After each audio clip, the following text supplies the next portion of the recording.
It's time now to head out to the park that Psycho built, Fenway Park in Boston, as the Mets and Red Sox battle in a rematch of the '86 World Series. Joe Buck, Tim McCarver are standing by in Beantown. Step right up, interleague play, the best rivalry in sports, Mets and Red Sox. It doesn't get any better than this. Program scorebook, today's game, $1, folks. $1, McCarver coming at you. Interleague baseball on Fox as today the New York Mets travel to take on the Boston Red Sox and remind us all of the World Series of 1986. We're inside that big green thing in the press box. Joe Buck and Tim McCarver with you, and we're glad to have you with us for the Fox Saturday Baseball Game of the Week.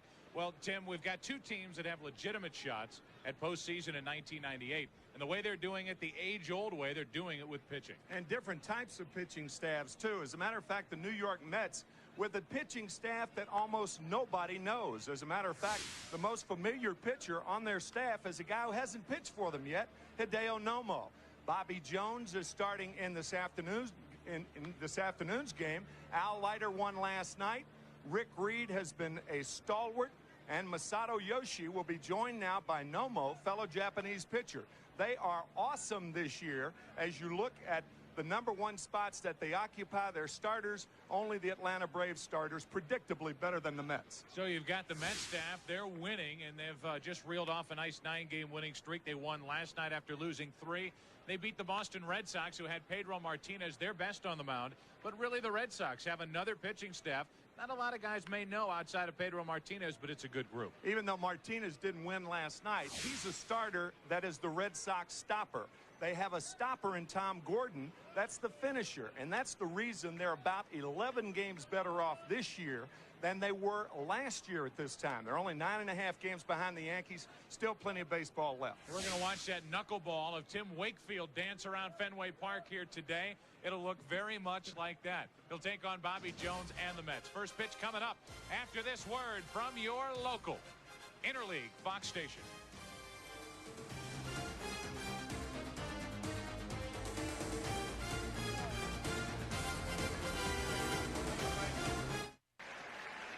Welcome to Fenway Park. They've been playing baseball here since 1912.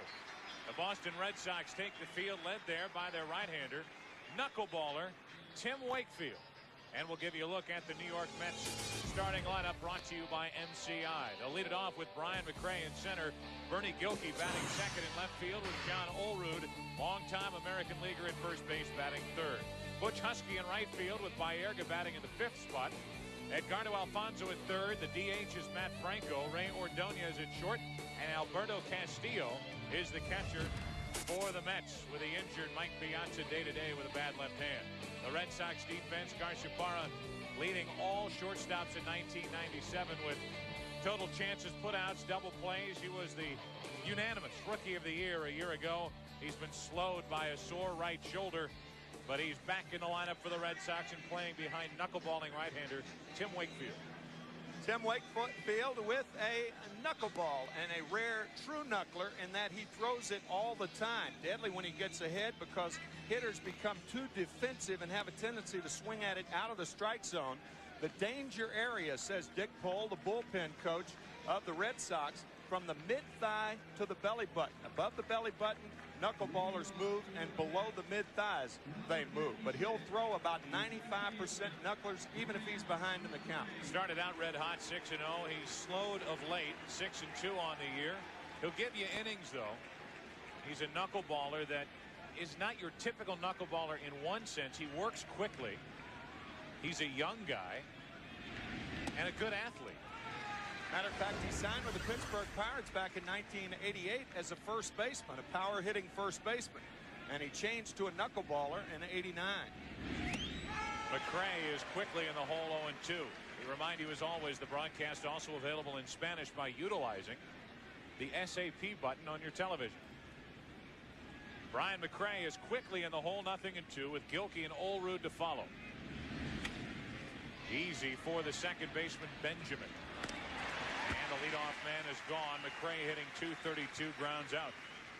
Talk about Wakefield, 31 years old. In knuckleball pitching years, that's about like he's 10. What do they pitch till they're 60, 70? 60, 70.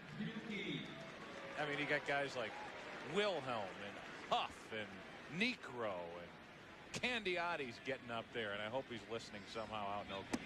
Gilkey takes a strike. Bernard Gilkey hitting .289. He's picked things up since jumping into that number 2 spot in the Mets lineup in front of Mike Piazza. Of course, Piazza not in there today. And as it was with McRae, it's 0-2 on Gilkey. 5 straight strikes thrown by Tim Wakefield.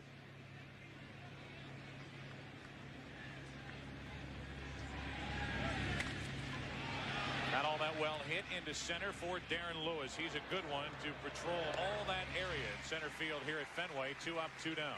You notice 6 straight strikes on a 0-2 count. There's no reason to set a hitter up. You just throw the knuckleball. When in doubt, throw the knuckleball. And normally we have hit zones for hitters. And today we decided just to chuck them because there's no sense in saying whether a guy's a low ball hitter or a high ball hitter because all the squares are gray. It's a gray area. Who knows? Gray's anatomy. Who knows? There's another strike. It's to Olrud. It's always fun to talk to guys who played this game and ask them their theories and their approach when facing a knuckleball pitcher. Well, I have one. Olrud into left field. O'Leary is there. A 1-2-3 perfect first inning for Wakefield. We'll hear the theory later. Yep. After a half inning. No score. Packed house here at Fenway Park in Boston, getting ready for the bottom of the first inning as Bobby Jones and the Mets head to work on the field. And here's the MCI starting lineup for the Boston Red Sox as they head to work and take on the right-hander. Darren Lewis will lead off in center field. Batting second is the DH. Not a big power DH. Reggie Jefferson, then Garciaparra. Mo Vaughn hit 2 home runs here last night against the Mets. Troy O'Leary in left field with Valentin at third. Hatteberg is the catcher. Benjamin at second. And batting ninth, the right fielder, Darren Bragg. The defense for the Mets, good pitching, pretty good defense for New York, and it's anchored by their shortstop. Gold Glove Award winner Ray Ordonez at short. As you see, the fielding percentage of .983, leading the National League a year ago, and Bobby Jones happy to have a guy like Ordonez playing behind him. Bobby Jones, tutored by Bob Apodaca, the pitching coach, and Bob Apodaca, a very smart guy, one of the best around. Having his pitchers pitch right-handed hitters inside the first time through the lineup. Like that. Ball 1 misses inside to Darren Lewis. And the reason for that is that a lot of guys come into this ballpark and because of the Green Monster, they're afraid to work inside. How many times do you hear pitchers who get into trouble, whether it's at Coors Field in Denver or it's Wrigley Field with the wind blowing out, start worrying about the elements or the ballpark or the dimensions of the ballpark? Forget it. You can't pitch like that. You got to stay aggressive. 1 ball, 1 strike. There's aggressive, up and in, and the count 1-2. Home plate umpire is Terry Kraft here this afternoon as you look at the numbers for Lewis with Al Clark, who worked the plate last night at third, Jim Choice at second, and at first Jim McKeon. Ball and 2 strikes on Lewis, and that's into left field for a leadoff hit. Darren Lewis has been hitting to go along with that great fielding, and he adds to his .297 average. Talked about Bobby Jones. That was that looping curveball that he throws. The only ball that Darren Lewis is apt to pull. He's very clever. He's not. He doesn't have overpowering stuff. Command, change of speed. But that looping curveball was the one that Lewis hit. And he'll establish inside early, as we said. He came inside a couple of times, but gave in to Lewis with that hanging curveball. Bobby Jones has been giving up a lot of first inning runs lately, and he allows the leadoff man to reach. An 0-2 pitch to him, and he hung one to Darren Lewis. That looping curve that we were talking about, now that is a major league hanger right there. So a leadoff hit by Lewis. Reggie Jefferson, the DH, at the plate. Big swing by Reggie. 1 ball, 1 strike. Jefferson, not your typical DH. He's not a big power guy. He's hit 5 home runs. But he is a guy who can swing the bat wherever he's been. He's put up big averages, and he's hitting .310 here in 1998. Well over 300 for the Red Sox the last 2 years. Jones keeping an eye on Darren Lewis. Not blazing speed for Lewis. He's stolen 8, been caught 5 times. To the right side, Baerga can't get there. Lewis will go station to station, 2 on, nobody out. With 1 out, I think Lewis goes to third base, or attempts to go to third base, on the throwing arm of Butch Husky. Reggie Jefferson using that hole on the right side and pulls that ball right by the outstretched glove of Carlos Baerga.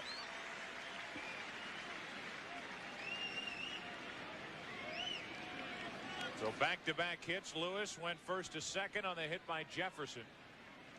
Boy, do the Red Sox love this. They get their first 2 on, and now they have Garciaparra hitting in the number 3 spot. Perfect opportunity for Nomar to put the Red Sox on top here in the first. Inside again, missing, ball 1.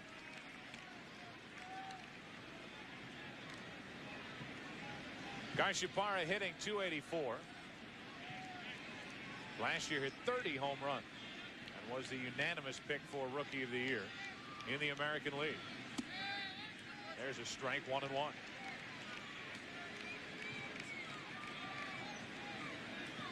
Garciaparra, ritualistic, and fans in New England have become accustomed to the dancing feet of Garciaparra, like Fred Astaire, Gene Kelly. 1 ball, 1 strike. Fred wore rubber spikes, though, and yes, he did. Nomar is a metal spike guy. The outfield hits by directions for Nomar Garciaparra. What's that? There's new sound effects. You got a quarter? I want to hear that again. Sounds of the game. Garciaparra has pulled more hits to left than going the opposite way or up the middle. That's to the left side. Alfonso steps and throws, and a big double play turned for the Mets. Mets turned 4 double plays here last night, and here in the first inning they get another. 2 for the price of 1. The old wholesaler. Now see, Bobby Jones went back to pitching inside. He hung the curveball to Lewis. He got the ball out over the plate to inside with a fastball. Then he goes away. And then the slider is fouled off. And watch this pitch. Inside, grounded to Alfonso, who easily turns the double play. So now a runner at second, 2 out. And that great scoring chance comes down to Mo Vaughn. With Jefferson at second, 2 down, and Vaughn at the plate. He's driven in 43. 9th best total in the American League and hitting .324. He hit 2 home runs here last night, 1 off the tough left-hander, Al Leiter.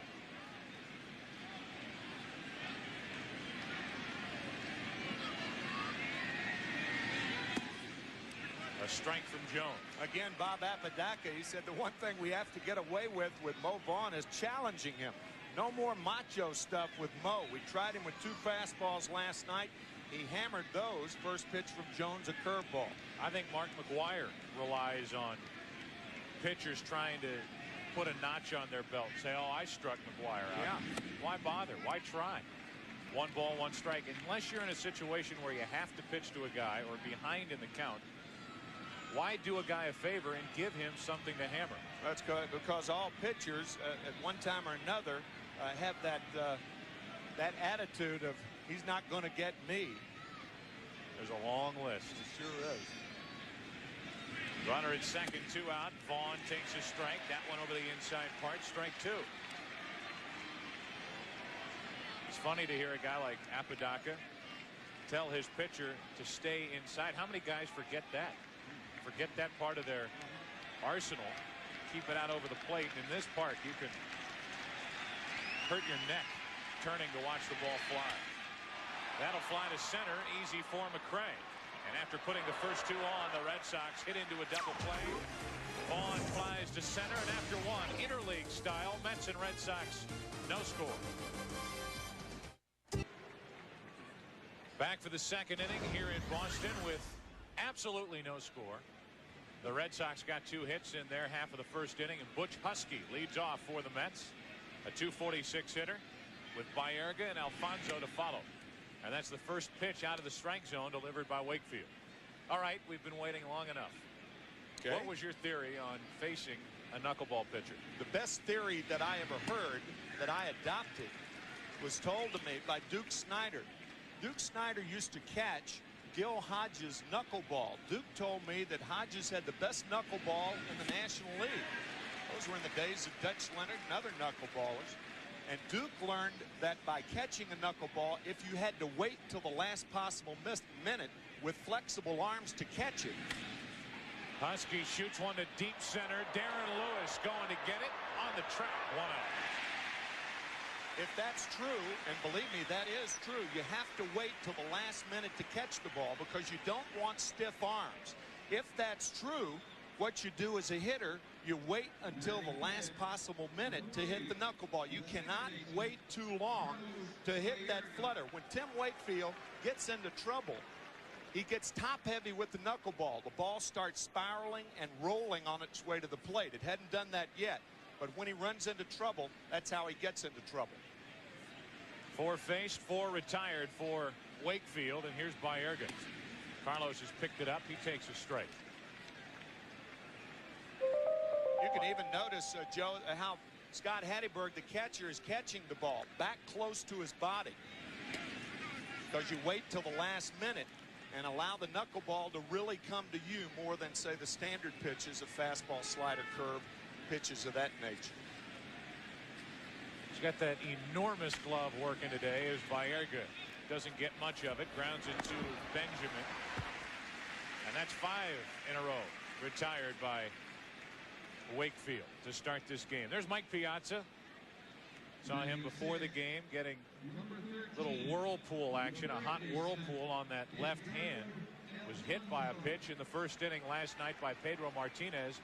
X-rays were negative, but right now not able to play, and might be a couple more days before he's back in that lineup for New York. There's a story floating around the clubhouse, the Mets clubhouse this morning, saying that Piazza went to Children's Hospital and before the x-ray was signing autographs for all the kids over there.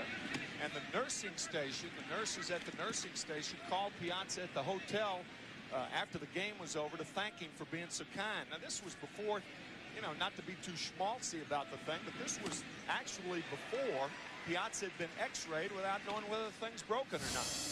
Last night in the first inning, facing that hard-throwing right-hander Martinez. That one ran up and in. Pedro talking about it in the papers today, saying he kind of leaned into that pitch. Into left field for the first hit of the day for the Mets. It belongs to Alfonso. Pedro Martinez, who used to be a teammate of Mike Piazza's in Los Angeles, said we were acquaintances, not great friends. I used to hang out with my brother, so there's no love lost between the two. And there's the wrap that he has on that left hand.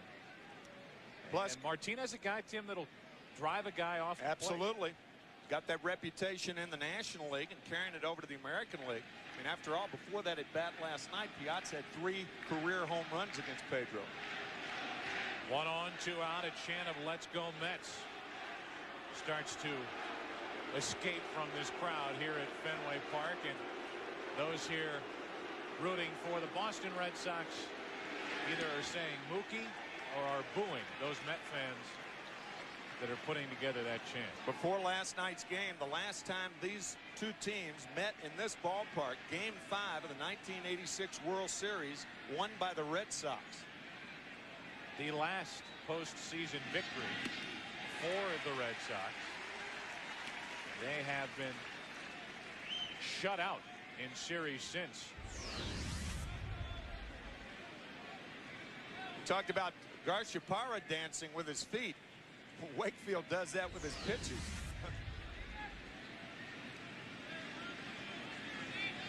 Check on the runner at first. The Red Sox have lost 13 consecutive postseason games dating back to Game 5 of the 1986 World Series. 95 lost 3 and out to Cleveland. In 90 they lost 4 and out to Oakland, and in 88 they did the same. Franco just does stay alive. Still 0-2. Ordonez on deck.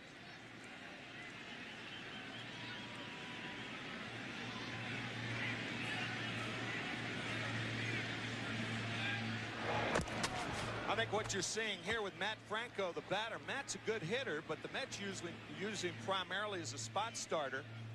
And as a guy who comes off the bench, I think that's where the American League really gains a major advantage, playing a National League team in an American League park with the designated hitter.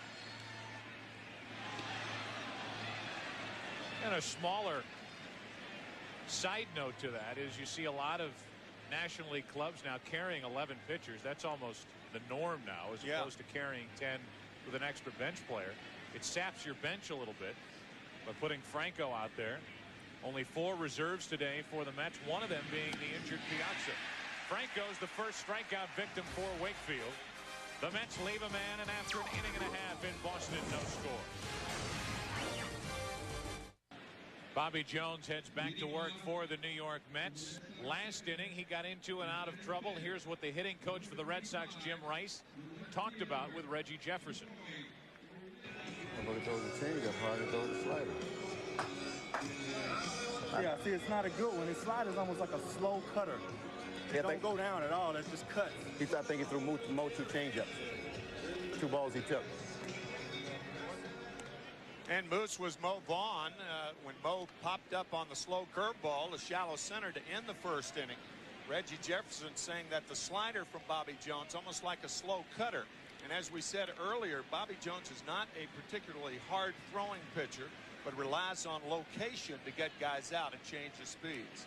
Bottom of the second, no score. O'Leary, Valentin, and Hatteberg will step to the plate for the Red Sox. This is O'Leary. And that's a strike from Jones. Bobby Jones hit the outside corner. For the most part, first pitch in the first inning was inside on hitters. Back inside, strike 2.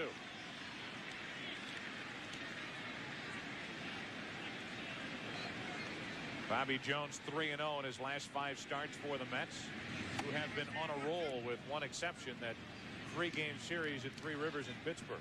Before that, they'd won 9 in a row, and then losing 3 to Pittsburgh, and they won last night in the opening of this 3-game series. To the left side, Ordonez off his leg and into left. O'Leary had thoughts of rounding the bag and heading for second. He will hold. He is at first with nobody out. Right now for a game break. Back to Chip in the Fox Television Center. Thanks, Joe and Tim. A chilly day in Boston, warm day in Baltimore, and the ball really flying. First start back for Mike Mussina after taking that shot up the middle, and Javier Lopez just hit a 2-run homer to make it 4-0 Braves in the first. Atlanta's lost 4 straight to the Orioles. Back to you in Beantown. All right, Chip, thank you very much. That was ruled a hit off the bat of O'Leary and off the leg of Ordonez. Red Sox put their first 2 on in the first. Double play hurt their chances. Now Valentin chops one foul for strike 1. Normally a gold glove shortstop like Ordonez sucks this ball up. That's that patented slide. He didn't have the glove down, however. One thing that's very interesting about Bobby Valentin's infield defense, with left-handed batters up, he plays most of the time his shortstop's almost behind second base. Oh, Bobby got burned on that one. He doesn't often, and he's right in thinking that most left-handers hit the ground ball up the middle as opposed to the other way. 1 ball, 1 strike on Valentin, who was hit 6, hitting .244, and as he looks down at Wendell Kim, the third base coach, he relays the signs to both Valentin and O'Leary, the runner at first, who draws a throw. Troy doesn't run. He has yet to attempt a stolen base in 1998.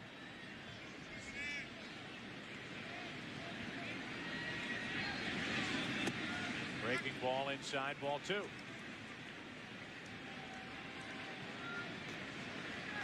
As Chip Carey mentioned, it is a cool day, a windy day here in Boston. Started out the morning, the sun shining brightly, and now the clouds have rolled in overhead. Will they put on the hit and run on 2-1? Yes. Runner goes, and Valentin fouls it for strike 2. It used to be that the Red Sox would play more of a base-to-base, station-to-station style of baseball here. But Jimmy Williams had a stint with Bobby Cox in the Atlanta Braves. He was the third base coach for Bobby in Atlanta for about 8 years since leaving Toronto back in the American League, and like Joe Torre did, bringing that running style to the Red Sox.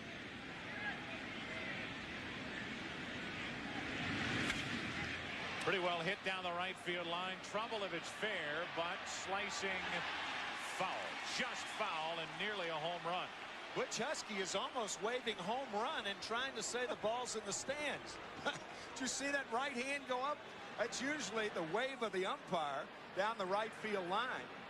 John Valentin taking a poke at Pesky's pole down in right field. That's what they call the right field foul pole. Watch Husky after that ball goes. Looks like he's waving home run.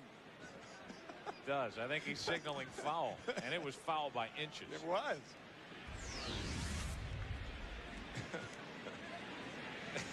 So Husky helping out first base umpire Jim McKeon, who saw it all the way, and it was foul, but not by much. 2-2 to Valentin on the infield for Baerga. 1 on, 1 out. And back to first O'Leary. Talked about it in the opening, Tim, but it's worth talking about again. You could win a lot of bets from people, even avid baseball fans, asking them who the #1 pitching staff is in the big leagues ERA wise, and the answer, the New York Mets. They've got guys. Bob Apodaca must be doing a terrific job. Outstanding pitching coach. Because they've got a lot of guys that don't blow you away, but just seem to pitch smart, know how to pitch. One on the mound today, and Bobby Jones. Masato Yoshi's been outstanding. He will pitch tomorrow for the Mets against Steve Avery of the Red Sox. And what a bounce back for Leiter.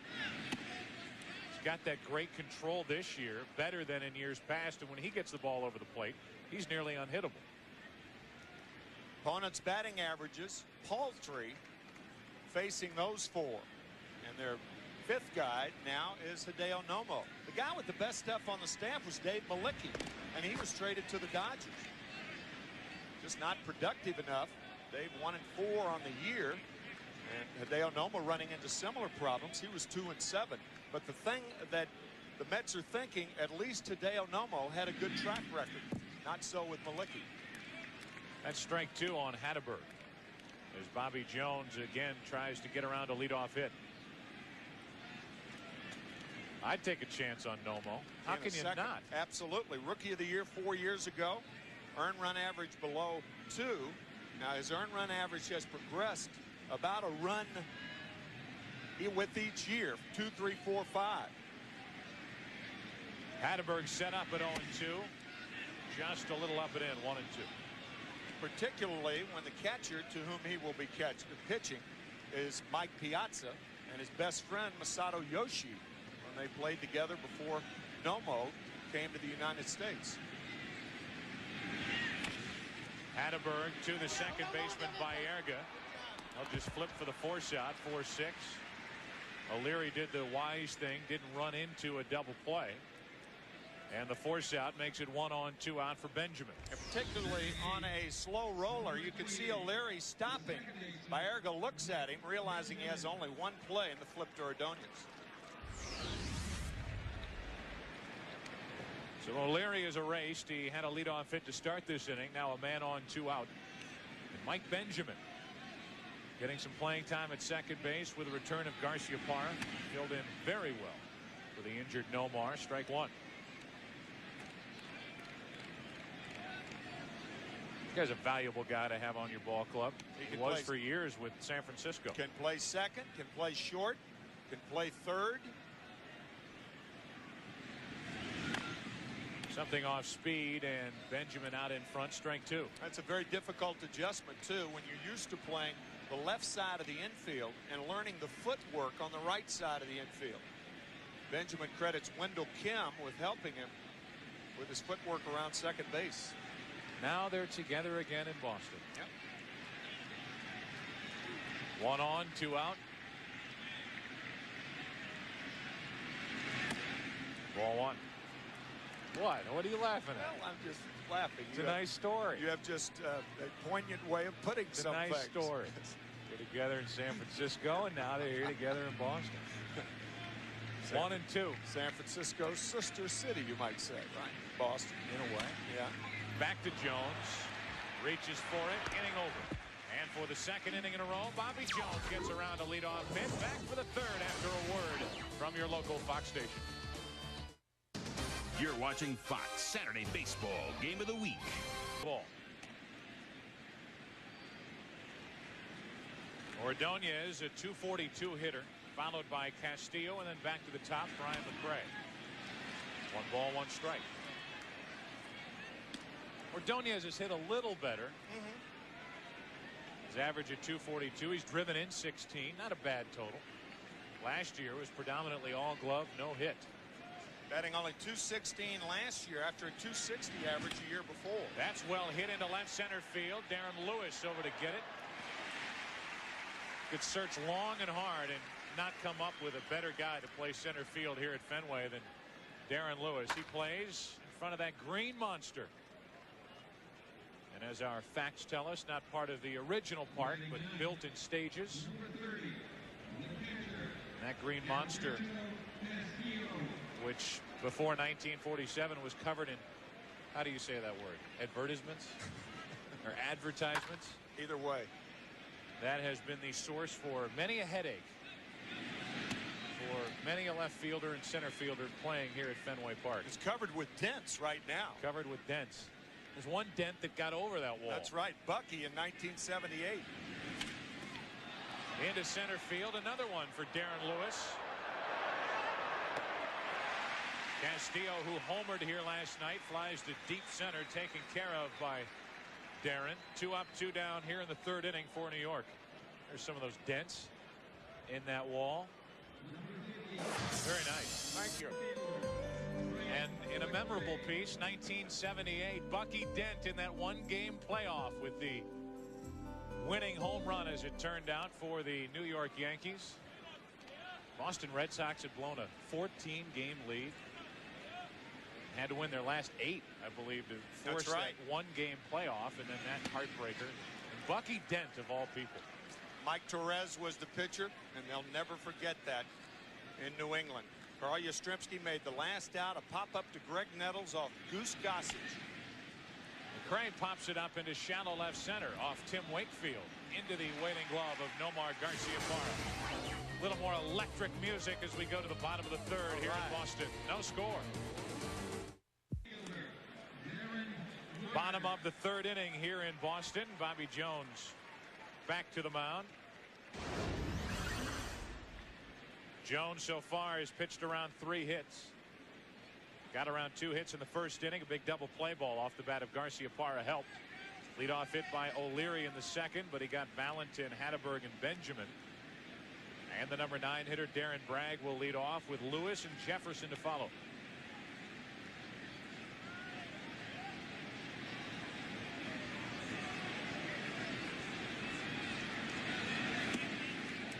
Ball 1 from Bobby Jones. Bobby Jones last year was an all-star in the National League. Did not have a good second half of the season. Won 10 games in his first 12 starts. And ended up winning just 15. So that ought to give you an indication of what kind of second half Bobby Jones had. Matter of fact, Bobby Jones reached double figures in wins last year faster than any other Mets pitcher. And that's saying something when you consider Jerry Koosman, Tom Seaver, all the great pitchers they've had. For the second baseman, Baerga, 1 away. Bragg is retired to start the third inning. One of the excuses, and it's more than an excuse, one of the parts to the season last year for Bobby Jones, a bad back. And when you got a bad back and you have to pitch and follow through, that's not a good combination.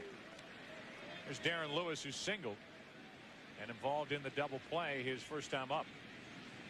Hitting the curveball the first time up, $1 to a donut. He does not hit a fastball to left field. They'll go back to the heater and hard slider.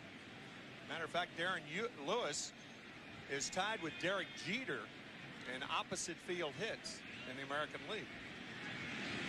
Not a big bet, I know that, $1 to a donut, but it's acceptable. That's all right. Yeah. It's fun, though. Yeah. 2 balls, no strikes. Sure, some people in San Francisco and with the Chicago White Sox look at the average of Darren Lewis, which is now at 301, saying, come on. What do I get? A donut into left center field, and Gilkey pulls it in the gap. Hard hit. Gilkey, a pretty nice running grab. 2 out. Take your pick, a dollar or a donut. That was a fastball, and he ripped the left center field. I mean, he hammers this ball. I'll take a bear claw. Donuts are about $1 a piece now. That's right. So Gilkey, a nice grab that took a double away, maybe more with the speed of Lewis. With all that area out in left center field. And here's Reggie Jefferson. And there's strike 1. Every time a team comes into a city for the first time, the outfielders all go out, or for the most part, most of the outfielders go out and have one of the coaches hit them fly balls and ground balls in the outfield of that visiting ballpark they're visiting. And there's no better place or more important place to come out early and take fly balls and ground balls in here at Fenway. As a matter of fact, not only the outfielders came out, but Cookie Rojas, the infield instructor, having Ordonez out before the game last night. And Ordonez right now is almost behind second base. We talked about it earlier when O'Leary had that infield hit. Ordonez stations himself almost directly behind second base. I mean, this is really shading the other way, but that's how they play most left-handed batters. 1 and 2 on Jefferson. 2-2. It's as important for the shortstop to go toward left field on a ball down the line, and the second baseman to go down the right field line in this park as it is for outfield. That's down the right field line, but right at John Olerud. And the first 1-2-3 inning of the afternoon for Bobby Jones. We go to the 4th in a blink. It's interleague baseball, and it's flying by. No score. Tim Wakefield back to the mound to pitch here in the 4th inning. He will work to Bernard Gilkey, John Olerud, Butch Husky.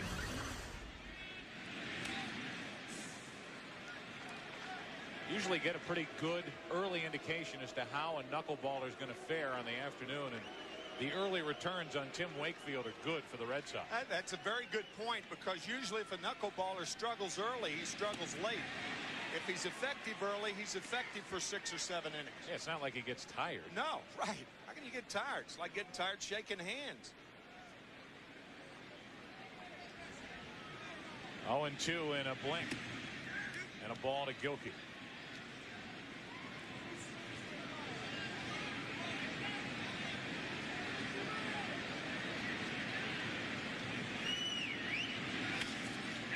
Little pop up behind second for Benjamin. He'll give way to Lewis. 1 up, 1 down, and Gilkey is 0 for 2.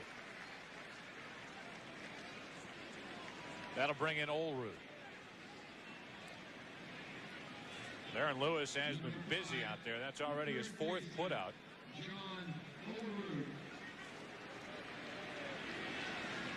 Make it his 5th putout. The first 10 outs picked up by Tim Wakefield. 1 out, nobody on, and Olerud hits it hard and right through Mo Vaughn. Olerud is on, and Vaughn olayed that ball a little bit as it got on him in a hurry and went right through him. You'd have a lot of guys olaying that ball. That ball, a low tracer, one hopping and skipping right by Mo, who there's so much said about his hitting, not enough said about his fielding. He moves around very well at first base. I think Olerud should get a hit on that ball, but it's an error on Mo Vaughn. I already marked down a hit. Yeah, I did too. I thought that ball was just usually on balls hit like that, you get base hits on it. Now Husky, strike 1. 1 on, 1 out. There's that "Let's Go Mets" chant again here at Fenway. No competition between the city of Boston and the city of New York, is there? No. Come on. There's an article written in the paper yesterday about what a thrill it would be if the Red Sox and the Yankees met in the American League postseason. Then the Boston Red Sox were victorious, only to meet the New York Mets in the World Series. Yeah. They could exercise a lot of demons with 2 wins there. Husky gets into one to left field. O'Leary and Lewis back. Darren Lewis pulls it in. That's his 6th putout of the afternoon. So Husky tried out that area in left center field, just didn't get enough, and now with 1 on 2 out, the batter will be Baerga.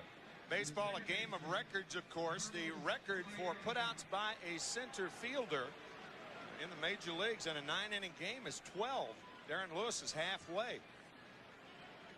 Could be a record-setting day on Fox. Could be. Baerga, switch hitting second baseman, bounced out to second his first time up. Strike from Wakefield. Mo Vaughn playing behind John Olerud. John stealing his 4th base in 10 years as a major leaguer just this last week. Going to play behind anybody, it's to play behind John Olerud. He is not a fast runner. And with a left-handed batter at the plate, so many times you see teams unnecessarily holding on runners who have no chance or desire to steal.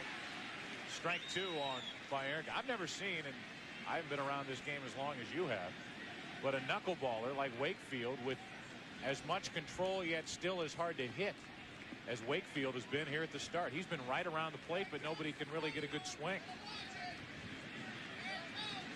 Coming into today's game, Joe Kerrigan, the pitching coach, told me that 72% of Wakefield's knuckleballs have been strikes this year, and 64% of first pitch strikes. It'll pop up to the left side. They're not hitting it very hard, and the Mets strand their second of the afternoon. We move to the bottom of the 4th. Mo Vaughn will bat second in the inning. Still no score. Fenway Park that opened in 1912, April 20th, 1912. Boston defeated the New York Highlanders 7-6 in 11 innings. Highlanders would later become the Yankees, and it was actually Boston that opened Yankee Stadium,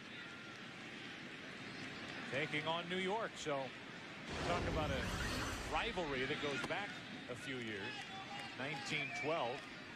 These two clubs opening up each other's ballparks. When I say these two, I'm talking about the other New York team, the Yankees and the Red Sox. It's the Mets, and there is no score in the bottom of the 4th inning.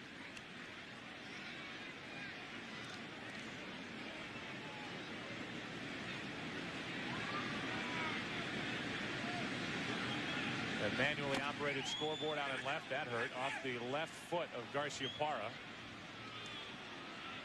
It'll be strike 1, but Nomar is in a little pain. Might not be dancing that little soft shoe he normally gives us his next time up. Maybe no more Simeon Glover. Bring in the fun, bring in the noise, and that's what Garciaparra did last year. His ball hammered off his left foot. Remember, he was on the disabled list. He came off the list last Friday against the New York Yankees 8 days ago. Appears to be all right. Usually slam a ball off your foot, it's always painful and rarely serious. Occasionally you get a broken toe or something. Matt Williams had a tough time with one a couple of years back. Yeah. All with the Giants. 2 balls and a strike. They're staying inside on Garciaparra. Alfonso takes care of it. 1 up, 1 down here in the 4th inning. Talk about 1912. Talk about April 20th opening this ballpark. Here's the headline from April 21st.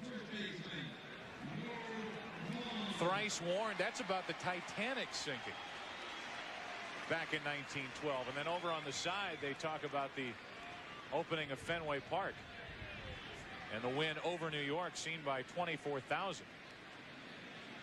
So the headlines, which was actually what, about a week after the actual sinking? About 6 days, right? The sinking Still the headlines here in Boston. Sinking took place on April 15th at 2:20 a.m. Red Sox have not won a World Series since 1918, 80 years ago. So about a week after Leonardo DiCaprio was freezing in the North Atlantic, they opened up historic Fenway Park. Well, the Titanic almost rubbing the opening of Fenway off the front page, and now the Red Sox are trying to wipe Titanic off the front page. Absolutely. Yeah, and Leonardo and company. You can't do that to Leo. A little low. 2 balls and a strike on Mo Vaughn, who flied to center his first time up. Red Sox have stranded 2. Mets have left 2. There's no score in the bottom of the 4th. Mo Vaughn and his resume. 95 American League Most Valuable Player. Bottom line on that resume might be looking for work for 1999. Oh, he'll find it. Oh, there's no doubt. And the Red Sox still saying they want Mo Vaughn here. Mo still saying he wants to be here, yet nothing has been worked out long term. That pitch barely missed. Going outside with a curveball and coming back inside. If Bobby Jones doesn't get that pitch, he's not going to win. He has to have that corner fastball. Curve outside and back inside with the fastball. It was not low, and Jones wanted it. And now on 3-2, Mo Vaughn will take a walk, first handed out by Bobby Jones this afternoon. Last night, Mo Vaughn wasn't taking walks. He was taking trots, 2 of them, around the infield here at Fenway Park. He gets out lighter in the 4th inning. Wham. What a beautiful swing. Just so powerful. And then later getting Hudek in the 9th inning to account for the 2 Boston runs. Home runs all over the place last night. As a matter of fact, the Mets with 4 home runs and 4 double plays turned. The first time they have had those combinations in their history. 5,656 games to have 4 home runs and 4 double plays in the same game. The research you do is amazing. Well, all I did was read the Elias notes. To the right side, Olrud down to second, 1. Back to first, 2. Double play, 3-6-3. Olrud started it. It was Ordonez in the middle. We head to the 5th here in Boston. No score. I have unknowingly provided a hint for the Aflac trivia question today. If you were paying attention earlier, you should know the answer. What team has the longest consecutive losing streak in postseason history?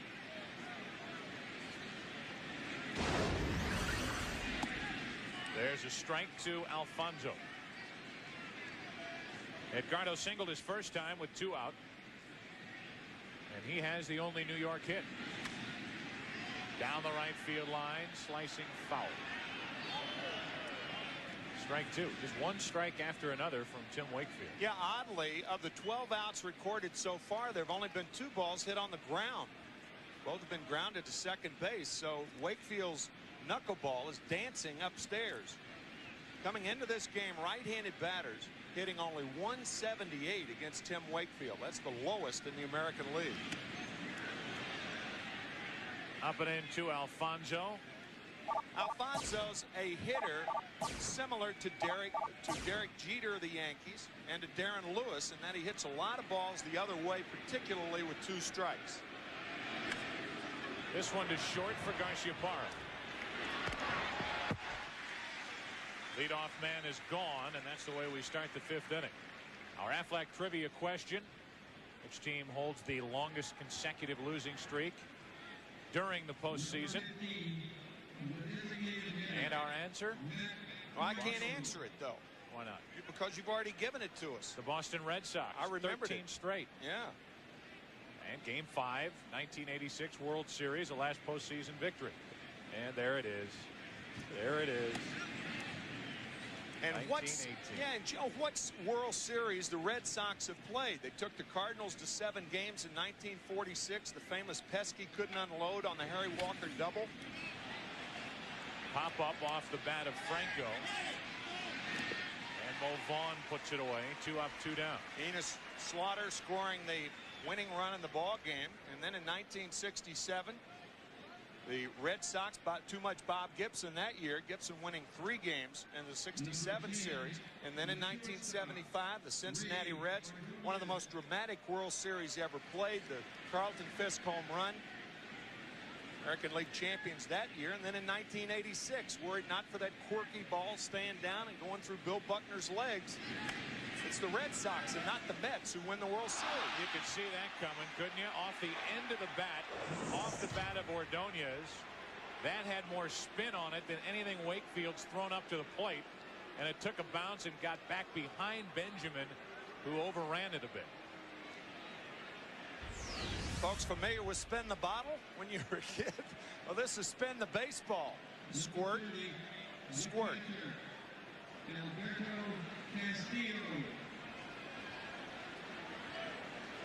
So Ordonez is on, and we will wait for the ruling. It's an error, the second of the day for the Red Sox. E4. And Benjamin went to where he thought it would be. It took a hop and it went back where he was. That ball was almost as much of a knuckleball going at Benjamin as it was when Ordonez hit it off the end of the bat. I think the Mets ought to try to steal against Wakefield. And not having any success hitting and a knuckleball pitcher, he's very difficult for a catcher to find the grip in that big mitt. That's one of the more difficult things, is to throw and get a good grip on the ball once you make the catch behind the plate. Tough to find the ball, period. Yeah. Little down and in from Wakefield as that one hops out of the glove of Hatteberg for ball one. Little chance of a pitch out right here. When you're facing an unorthodox guy like Tim Wakefield, even if you don't have good speed, you ought to try to run and steal. We'll see what Ordonez does. 2-0 now on Castillo, so the odds increase that the Mets would start the runner. Now I'm guessing he's going right here. Dollars to donuts. Give you your bear claw back. Double or nothing, huh? Yes. Not Read going. it. I owe you a long john and a bear claw. Well, that was a fastball, the first fastball of the day by Wakefield, and now he'll go back to the knuckleball. He's not the type of guy who'll throw fastballs behind in the count. And that's because he has such success throwing the knuckleball for a strike. Looked like Ordonez was going there. He took a step and came back as Wakefield gave him a look.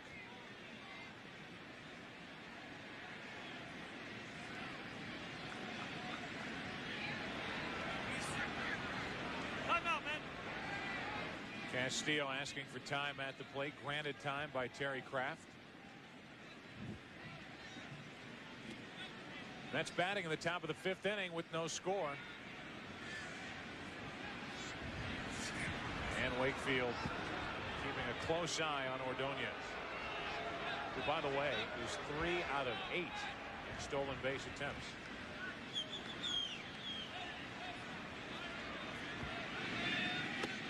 Now 3-1.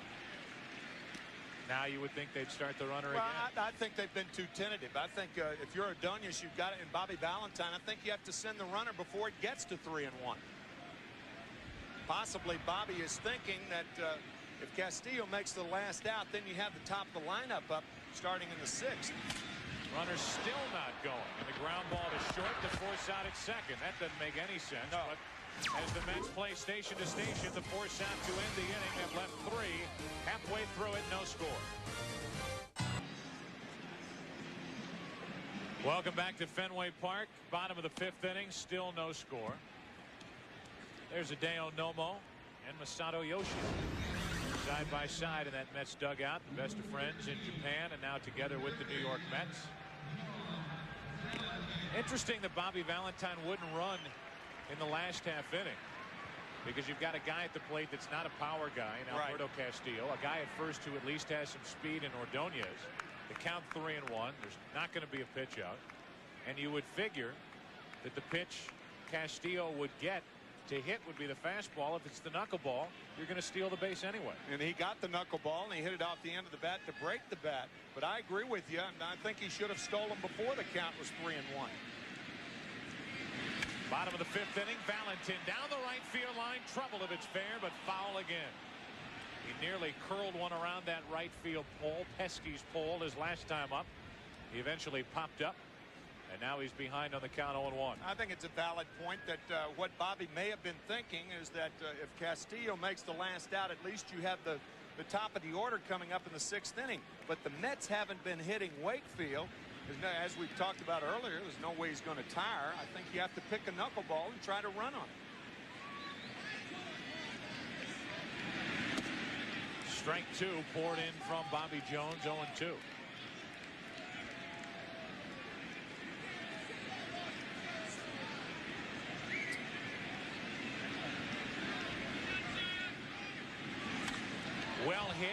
left field. Curling down the line, foul.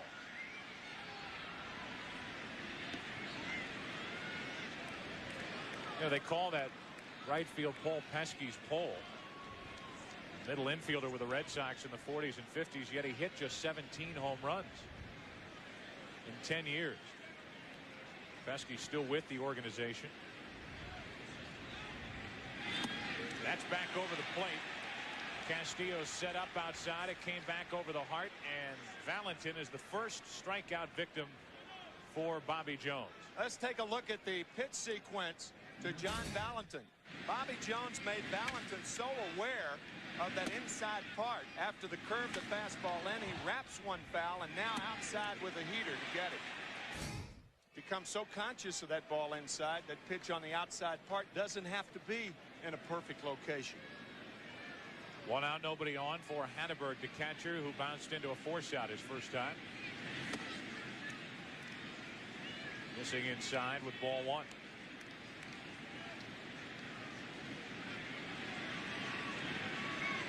Scott's hit 5 home runs. The way these two pitchers are going, it's not going to take much offensively to win this game. 2-0 now from Bobby Jones. I have never been an advocate of an open stance. There are an awful lot of hitters that are successful in baseball. Andres Galarraga comes to mind, but you can see that open stance of Scott Hatteberg. He has to do so much. Bobby Jones just started to stretch out on the mound instead of wind up. Then he stopped himself. You have to do so much with that front side in order to be successful. That drilled the outside corner, 2-1. You can see that situation. Hatteberg was open facing Bobby Jones with that foot more toward first base. You have to close the front side in order to hit effectively. That step right there. And the ground ball to second. Baerga waits for it. 2 out. A strikeout, a ground out. Nothing shaking for the Red Sox here in the 5th. Give you a look at our game summary brought to you by B.F. Goodrich. Tim Wakefield has been dominant on the mound for Boston. Red Sox had a chance in the first, had a chance later. They're 0 for 2 with runners in scoring position so far. The Mets have turned 6 double plays in this series. 4 last night, 2 this afternoon. Ball 1 to Benjamin. That's the story here today with Wakefield on your right, Bobby Jones on your left. 1 ball, 1 strike. Benjamin bounced back to the pitcher. With a man on to end the second, his first time up. Good one.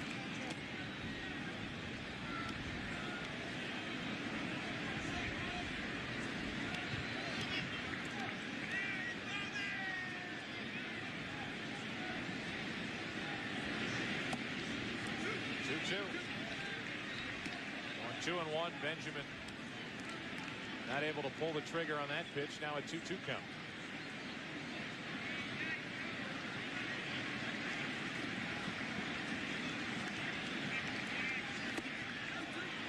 Just missing outside. Castillo evidently didn't understand the umpire. Home plate umpire Terry Kraft calling it ball 3, and Castillo headed off the field. Bobby Valentin, it's very difficult from the dugout to tell whether the ball's inside or outside. You can tell height, but not location inside or outside. Now the second walk handed out by Bobby Jones. I thought that 2-2 pitch to Mo Vaughn was a strike. However, I thought that 2-2 pitch to Benjamin was outside. I thought Castillo was looking for one there. A lot of times if you as a catcher hold the mitt there, even if it's off the plate just a tad and the pitcher hits it, you'll get that call, but not then. Well, I'm not so sure that Castillo was doing that trying to escape with a strikeout. I think he may have misunderstood the umpire. Could have, because it was delayed in an awkward fashion, wasn't it? He was holding the pitch there, and you could hear Terry Kraft say something. Castillo headed off, and then the two had a little conversation. Bobby Valentin chipped in from the dugout. A 2-out walk, and now the number 9 hitter Darren Bragg looks at ball 1.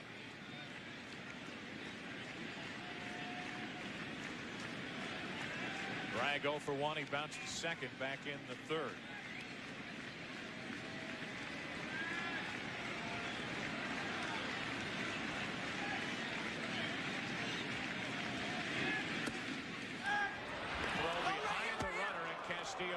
threw it into right field. Saved by Olerud.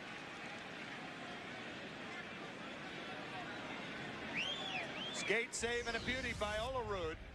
Baerga backing up. So usually a guy like Castillo loves to throw. He has an excellent arm. Can afford a throw like that because your second baseman's playing the left-hander to pull, and he's going to be behind the first baseman anyway.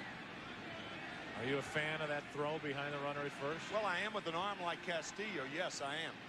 1 ball, 1 strike.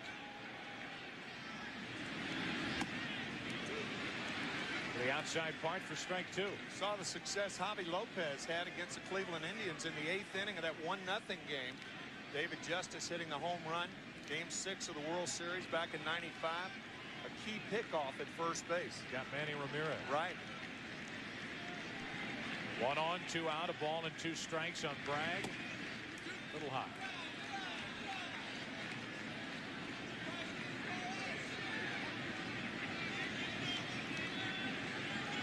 Aaron Bragg has been pretty good with runners on base. He has a man on here. All 4 of his home runs come with somebody on. There goes the runner, and he'll have to come back. Benjamin will return on the foul ball. Bragg has to return to get a new bat. I guess you could argue this point all day long. I do not think 2-2 with 2 outs is a good running situation. And the reason I don't is that if the pitch is a ball, the runner at first is compelled to run anyway. I know you disagree with this particular thing. In the last inning with the knuckleball, I don't think 3-1 with 2 outs is a good running count. I know a lot of managers do that, and the reason is the same. I think that's a similar situation. 3-1, an offensive count for the hitter, and by sending the runner, you're compelling the hitter to hit the strike that he doesn't want to hit. I've seen that more and more this year with Mark McGwire of the Cardinals. He's had the line of the Shields on in front of him quite a bit this year, and the Shields continues to run even in those 3-1 situations. That's odd. And Mark wouldn't say it, but it seems to me like it bothers him a little bit. 2 balls, 2 strikes. Now 3-2. The runner wasn't going on that pitch. They'll play behind Benjamin. Benjamin will get a head start, and Bragg waits for a 3-2 pitch.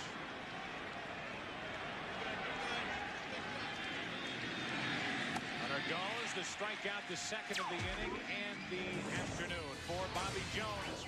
After 5 in Boston. Good one. No score. 6th inning of a scoreless game. Top of the order will step to the plate for the Mets. McCray, Gilkey, Olerud as these guys trying to figure out how to hit Tim Wakefield. So far, only 1 New York hit. They've had a couple other base runners reach on errors. Olerud back in the 4th, and last inning, Ordonez on the error committed by Benjamin. But Wakefield has been in complete control so far. Ball 1. McCray 0 for 2. Came into the action hitting .232. 2-0.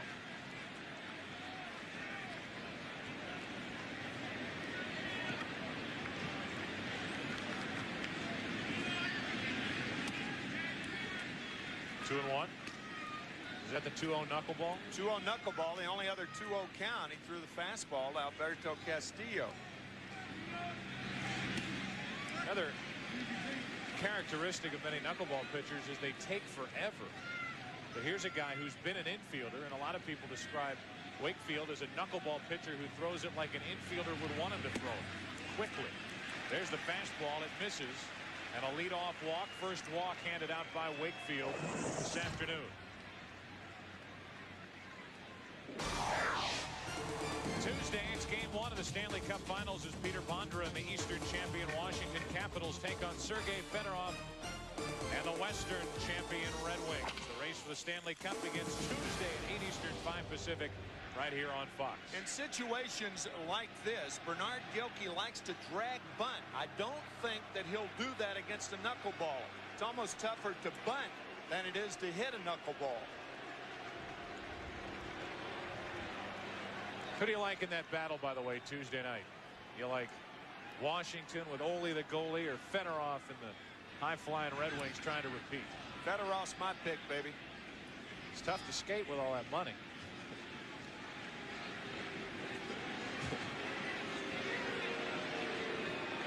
Leadoff man is on for New York for the first time this afternoon.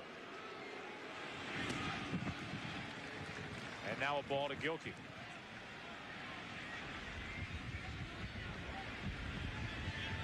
So for the first time, Wakefield hands out a free pass. And for the first time, the Mets get their leadoff man on, and now it's ball one on Gilkey.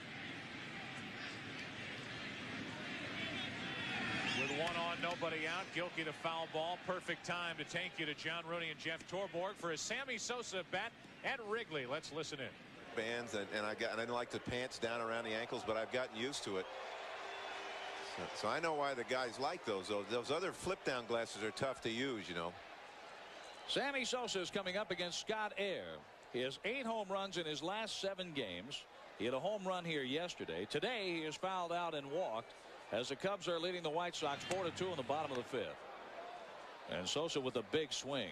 It was an interesting development in extra innings yesterday, where Jerry Manuel walked 2 to have to face Sosa, and Sosa made the last out where the Cubs could have won the ball game after a Brant Brown double.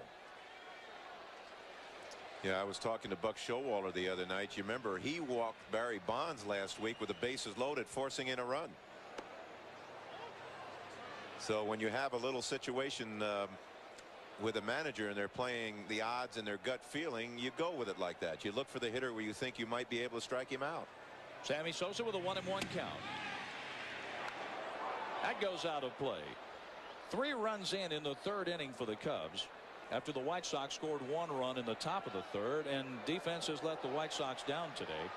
And Air figured in the 3-run 3rd inning, with 2 runs scoring on a Jeff Blauser single, and Jose Hernandez led off the 4th inning with his 6th home run of the year. And Mike Caruso was driven in both of the White Sox runs. That's a strike on the inside corner. Strikeout number 6 for Scott Air. 2 outs in the 5th. All right, John and Jeff, thank you. Gilkey struck out after McRae drew the leadoff walk. It's 1 on, 1 out for Olerud. And we await the first pitch to John after a throw over to first by Wakefield. So big strikeout for Wakefield to come back after the walk to McRae. Gilkey's 0 for 3.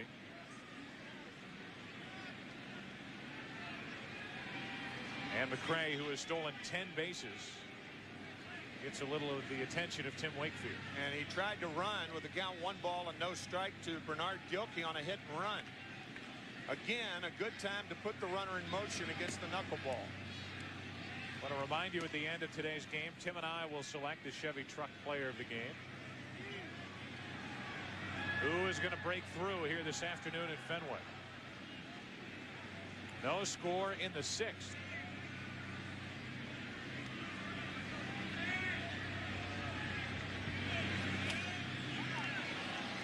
One ball, 1 strike. You can see Olerud wait a little on that pitch. Fouled it off to the left side. 1-1.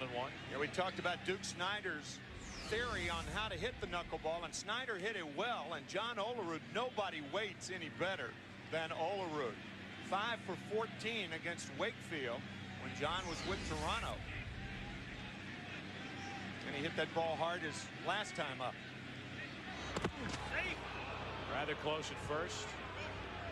Here Jim McKeon call McRae safe. You know, Joe, the one thing that all knuckleball pitchers have is a good pickoff move. They have to. You think of Phil Niekro, Hoyt Wilhelm had a good one. Bob Tiefenauer, a knuckleballer back in the minor leagues, pitched for the Yankees a few years. Now the pitch out on 1-1. Nothing on for the Mets. It's 2-1. So often you see a team pitch out into a running situation. They weren't running on 1-1. But now after the pitch out on 2-1, the Mets might run. You talk them into it. Plus you make the count favorable. Not going, and now he's going on a delayed steal. Picks everybody off, and McRae gets his 11th of the year. He not only picked Scott Hatteberg off, but he picked the middle infielders off. What happens when the pitch goes through to the hitter? The infielder will drop his head. Now watch Brian McRae. Hatteberg doesn't throw. the infielder, Nomar Garciaparra, late covering, finally executed delayed steal by McRae. 2 balls, 2 strikes on Allroot.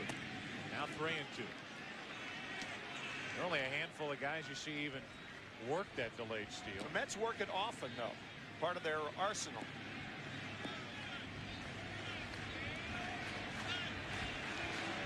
Three balls, 2 strikes on Allroot. Vaughn will make the play unassisted. Over to third is McRae, but 2 out with Husky coming up. Folks, this copyrighted telecast is presented by authority of the Commissioner of Baseball and may not be reproduced or retransmitted in any form. The accounts and descriptions of this game may not be disseminated without express written consent. This really puts a lot of pressure on a catcher of a knuckleball pitcher with a runner on at third and 2 outs. You have to call the knuckleball. Runner at third, you're looking for the wild pitch. Husky goes after one. It was up, came up empty, strike 1. Matter of fact, the Red Sox leading the majors in pass balls this season with 11. Now they've called a balk. A balk with McRae, who had started and stopped at third, and that will plate the first run of the day. A balk called by the home plate umpire Terry Kraft. Wakefield working out of the windup, started and stopped with McRae bouncing around over at third base, and it leads directly to a run. Cookie Rojas, the third base coach, called it immediately. Once you're on the rubber and you start forward, you can't break your hands and you can't step off. Watch Wakefield. Normal speed. He went forward and then tried to step off. Here's what Bobby Valentine said. Oh, that's a ball! Yeah, it is! That's one of the greatest reactions you'll ever see on a balk. Now, Jimmy Williams technically should be ejected from this game. In the rules, you cannot argue balls and strikes, and you cannot argue a balk. I know you can't argue a balk on a step over. I don't think I've ever seen a manager argue a balk with a man on third. Most of the time they're so blatant, and they have to be blatant for umpires to call something like that, particularly in the middle innings of a tie ball game. Now, technically, Jimmy Williams should be ejected from this game. What he did, he went out and talked to Terry Kraft, then made a trip out to the mound just to talk to Wakefield. Here's a look at it again. First balk of the year for Wakefield. And by starting and stopping, Jimmy Williams is going to have it out again with Terry Kraft at the plate. I can't believe he hasn't been ejected. What happened was Brian McRae started home, and that's what Bobby Valentine tries to encourage his runners to do. Take fake breaks from third like that. And that's when Wakefield balked. I know Jimmy Williams is upset and argued with both home plate umpire and Terry Kraft and Al Clark. But that's about as blatant a balk as you'll see. Yep, it was. I mean, it was not even close. Now Husky takes a ball and the count 1-1. That's why a lot of pitchers prefer to work from the stretch with any kind of speed on at third base. But how Brian McRae created that balk, nobody else. Well, he created a lot in this inning. A leadoff walk, a delayed steal of second, moved to third on the ground out by Allroot and scored on a balk. That's about as cheap a run as you'll run across. Yep. And the only one so far on the day. Husky to the shortstop, Garciaparra. That'll end the inning, but not before the first run of the afternoon. A leadoff walk leads directly to a run. McRae scores, and the Mets lead by 1. It was Cookie Rojas who encouraged Brian McRae to make the fake break from third base. And watch Rojas once McRae breaks. He knew it immediately. Bobby Valentine again. Now. Hey! Oh! That's a balk! Yeah, it is! Once the hands of Tim Wakefield started up from the windup and he stopped, that's an easily detectable balk. And Bobby Valentine, you can hear him say now, which is interesting because McRae really timed his jump over at third to bother Wakefield. Yeah, that's what you try to do. Perfect time. Well, you try to do that before the pitcher goes into his motion. When he just gets the sign which is elementary as far as a knuckleball pitcher is concerned. But the way to combat that is work from the stretch, and you don't have that problem. So now the top of the order for the Red Sox in the 6th inning. 1 ball, 1 strike on Lewis. On the inside corner for strike 2.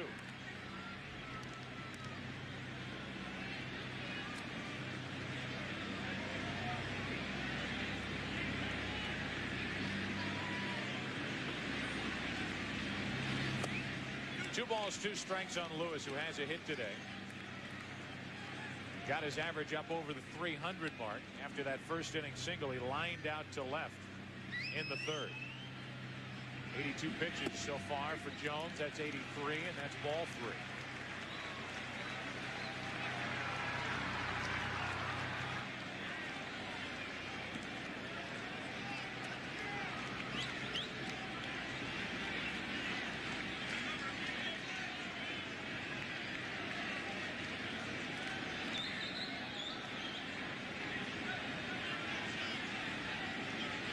Jones trying to get the leadoff hitter. Lewis, a little flare down the right field line, is foul.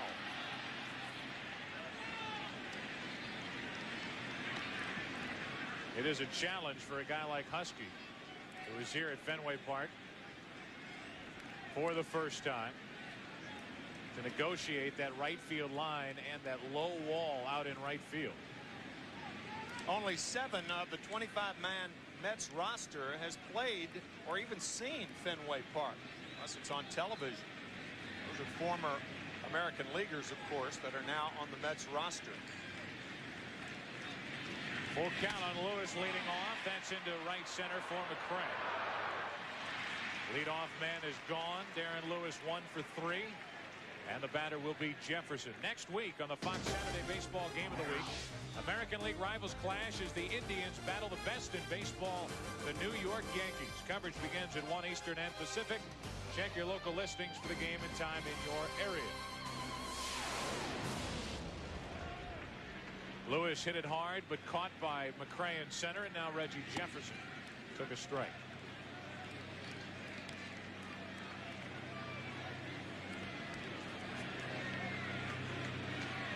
Jefferson 1 out of 2 on the afternoon.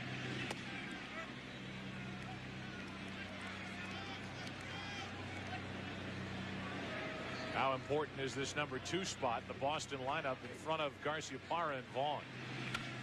Jefferson down the line. Olerud so good over there. 2 up.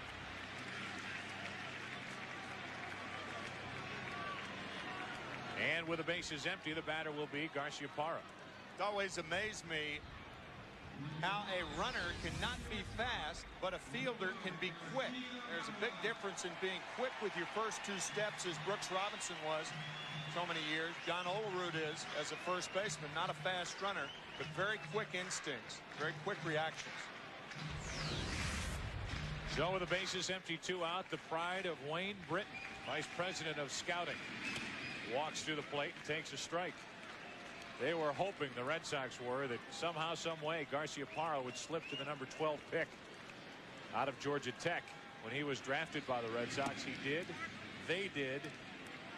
And he's the Rookie of the Year, the reigning Rookie of the Year in the American League. 11 other organizations kicking themselves because they didn't see what Britton saw. Or if they did, they thought he would be available in a later first round or in perhaps the second round. By the way, the baseball draft was just held last Tuesday, as a matter of fact. Red Sox came up with a shortstop out of the University of South Carolina, Adam Everett, into right center field, caught by Husky, and a 1-2-3 inning put together by Bobby Jones after his teammates got him a run. Still 1-0 New York. 7th inning already here at Fenway Park. 1-0. The Mets out in front on that run that scored in the balk by Wakefield. He's back to the mound. It'll be Baerga, Alfonso, and Franco. And the floater stays up and away for ball 1.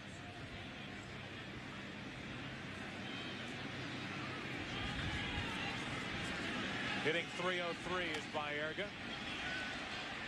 Not anymore. The pop up to the right side, and Carlos 0 for 3 right now for a game break Back to Chip Carey in the Fox Television Center. Joe and Tim, wild game at Wrigley Field in Chicago. Cubs were leading 4-1, and then in the top of the 6th, the White Sox strike big time. Charlie O'Brien rips a shot into the bleachers, his 3rd home run of the year, and the White Sox leading 5-4, but the Cubs threatening themselves in the bottom of the 6th.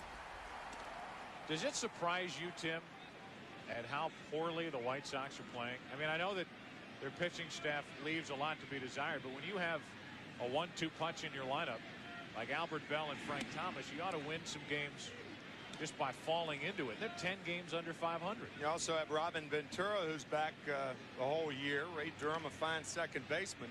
Got to get guys out. Everything is buoyed around the pitching staffs, and both the Red Sox and the Mets are proving that this year. Red Sox 11 games better off than they were a year ago. You got to get them out. That's why every organization, to be successful, starts with pitching.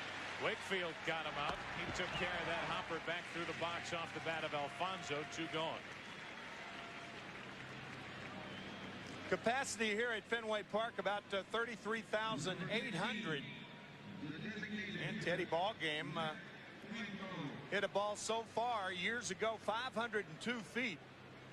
That seat has been painted in Williams' honor, and now somebody's sitting in it. How do you like that?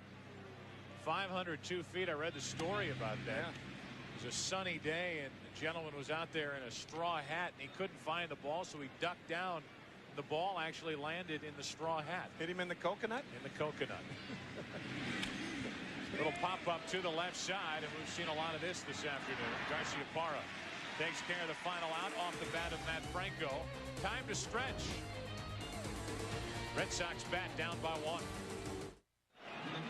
Well, we talked about it last week. We've already touched on it this week. Conspicuous that Mo Vaughn is still without a long-term contract here in Boston. We talked about Dan Duquette, about those negotiations. We'd like to sign Mo. We'd like him to stay here and finish his career. We haven't had productive negotiations to come to a deal. That's something that we may revisit, and hopefully we'll be able to come to an agreement where Mo can stay here beyond next season. That's what so many Boston Red Sox fans hope. Easily the most popular Red Sox player on this team, and probably since Yastrzemski here in Boston. Yet it's Mo Vaughn that is the one without a long-term deal as he takes a pitch low and away for ball 1. There you go. Retired numbers out here in right field. Adorning that facing on the covering of the right field seats. 1 ball, 1 strike on Vaughn.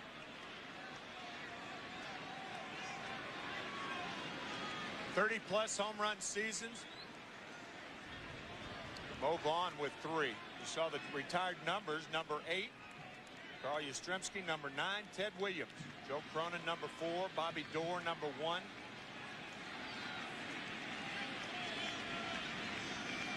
One ball, 1 strike. Into left field. Gilkey over to get it. Maybe. Nice recovery by Bernard, who thought it was hit better than it actually was.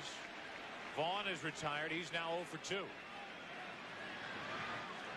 Nice play by Bernard Gilkey, traveling toward the left field line. He was playing Mo Vaughn into left center field to make a nice play. Something just occurred to me. If Mo Vaughn stays with the Red Sox wearing number 42 in honor of Jackie Robinson, and they want to retire his number, they can't, because Jackie Robinson's number's already retired. Yeah, I was about to say, you saw the number for Yastrzemski, one of the 4 retired by the Red Sox, but like everywhere else in baseball, you have to add Jackie Robinson with very good reason to the list of retired numbers here, yet Vaughn was already wearing it. So he wears number 42. And the count 1 ball, 1 strike now on O'Leary. There it is, retired in a way by the Boston Red Sox.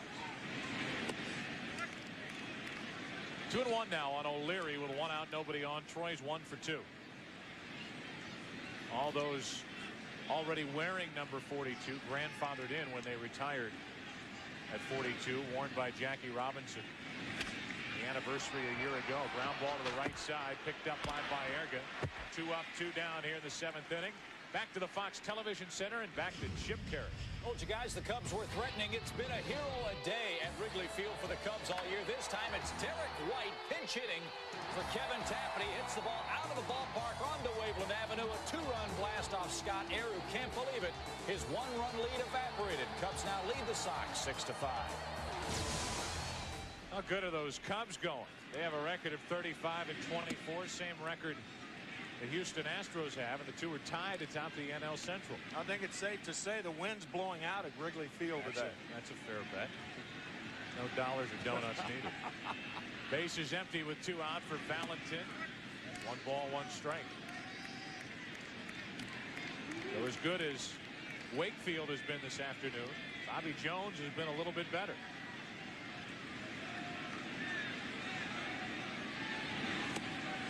Strike 2 over the outside corner on Valentin.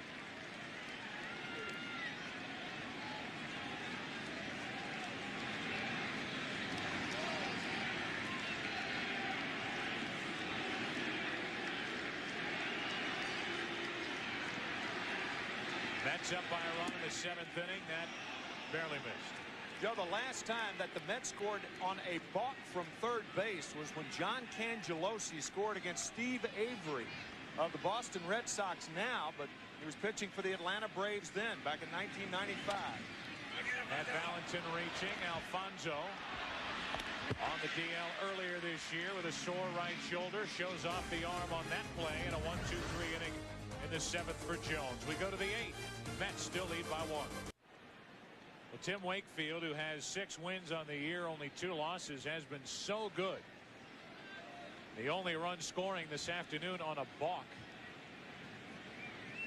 which was the final chapter to a story that opened with a leadoff walk in the 6th inning.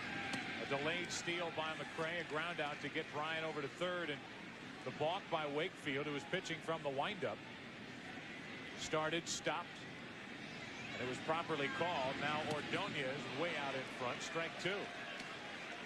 Ordonez, Castillo, and McRae will bat for the Mets here in the 8th inning. New York up by 1. Knuckleball continues to dance for Tim Wakefield. Dancing low and away for ball 1. It's a dance of death for hitters, I'll tell you. It has been. The Mets have only 1 hit. That was by Alfonso with 2 out in the 2nd. That won't do much. Into left center field. O'Leary gives way to Lewis. That's 7 in a row now retired by Wakefield. No action out in those bullpens up to this point. Now a right-hander getting ready for Boston out in those bullpens. Added right center field in 1940, known as Williamsburg. Why, Tim? Pretty easy when you think of Ted Williams and the distances that he had to hit his home runs. Look at Babe Ruth. Babe Ruth had the little 310 distance down the right field line, 354 in old Yankee Stadium. Ted Williams had to hit it 380 into the position. Did it 521 times. Not in this ballpark, of course. Hard hit up the middle. Good play. Benjamin knocks it down and got him at first. 2 gone. Great play on both ends. Benjamin to recover and Vaughn to bail him out. When an infielder tries to backhand a ball and drops it, usually it'll hit the heel of the glove. But look how Benjamin, after dropping it, stays with it. And Vaughn makes a nice pickup. Good play on both ends. Tell you, Castillo, the number 9 hitters, had better swings than any of the Mets so far this afternoon. After a home run in last night's game when Piazza got hurt. Now McRae. Ball 1 to Bryan, who has touched home plate. The only man to do it this afternoon. And to make it count. Hitting just .230, however. 1 ball, 1 strike. So the Mets won here last night for the most part without Piazza. Trying to win here again today. Since the Mets acquired Mike Piazza, they've gone 8-3. Came over right at the start of that 9-game winning streak, which was halted in Pittsburgh. But all of the offensive numbers are up. Just don't think you can measure the emotional lift. Yeah. That making a trade like that will give a ball club that was good to start with. 2-2 pitch. Do it again. Piazza only has 1 home run as a member of the Mets in those 11 games. Well, you had Edgardo Alfonso coming off the disabled list. Brian McRae, Carlos Baerga were both in the midst of very, very good offensive maze. It's a combination of several things, but you can certainly not discount the presence of Piazza. 3 balls, 2 strikes on McRae. Trying to get on in front of Gilkey. That's off his front foot. A foul ball.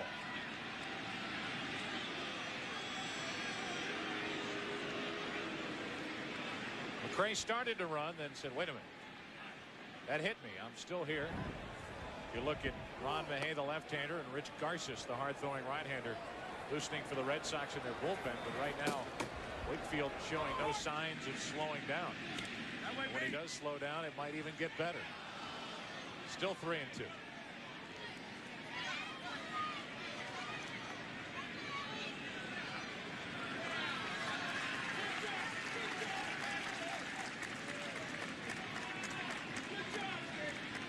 One New York hit this afternoon. 2 out, nobody on in the 8th.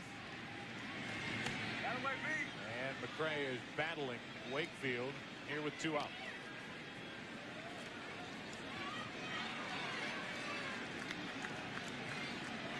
McRae had a dismal year last year at the plate. He's always been a very good center fielder. Started the year in Chicago, ended with the Mets. The top of the 8th inning with a 3rd strikeout of the day for Wakefield. Bottom of the 8th, bottom of the order coming up. Boston down by 1. Welcome back to Fenway Park for the bottom of the 8th inning. Despite a 3-game stumble where Brett Saberhagen really had a tough time on the mound for Boston. Hi, Brett. He has really picked it back up again, Tim. A remarkable story for modern medicine as they rebuilt his right shoulder, and he's the team leader in wins with 7. Won his first 5 decisions, then lost 3 in a row, and he's won his last 2. Nice to see him back. Beat the Orioles here the other night as Hatteberg leads it off and takes a ball. Boston down by a run. Hatteberg, Benjamin, and Bragg, the bottom 3 in the lineup for the Red Sox. 1 ball, 1 strike.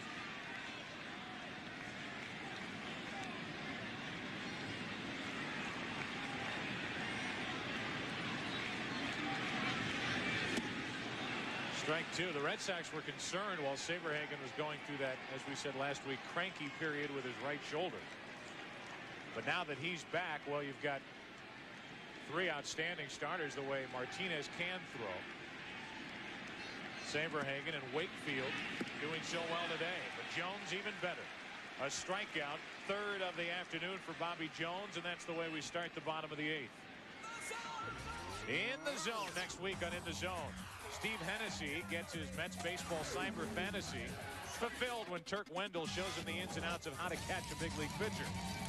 You can find all of this and more on Saturdays on In the Zone. Check local listings for the time in your area. Wonderful show produced by those at Fox with the backing of those in Major League Baseball. With 1 out, nobody on, Tim, we are going to have a pinch hitter. Henry Cummings will come off the bench and bat for Benjamin. Turk Wendell, the zany right-hander of the Mets in the bullpen. He pitched last night. He's from Dalton, Mass.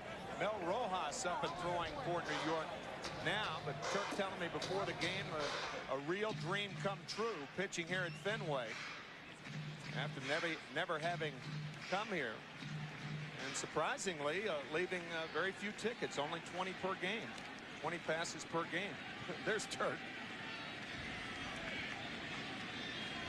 1 out. Cummings takes a strike. Henry Cummings, part of those incredible 9th inning comebacks that the Sox would put on early in the season. The big one was the home opener when Mo Vaughn hit that grand slam to win a game over Seattle. They went on quite a run in the month of April where you just could not count them out in the 9th inning. That caught the inside corner. Cummings didn't like it.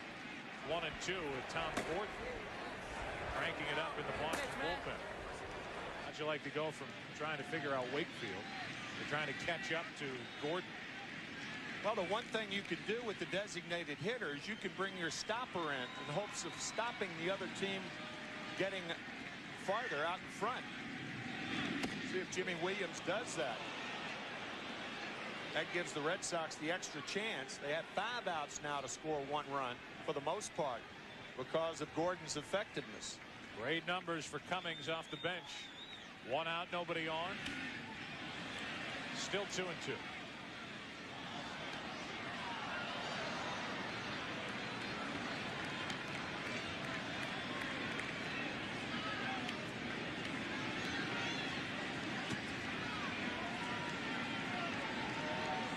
Adrian Cummings battling Bobby Jones, trying to get on ahead of Darren Bragg, the number 9 hitter on deck.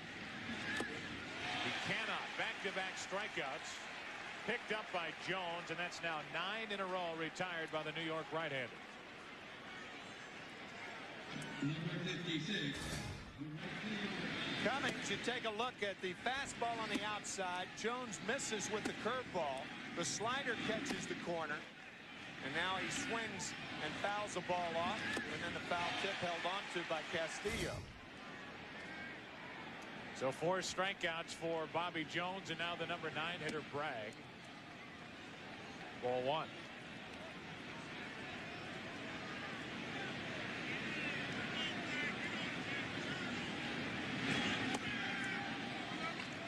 John Olerud's moved toward the first baseline here with 2 out and nobody on, where as he played Medra Cummings more into the position.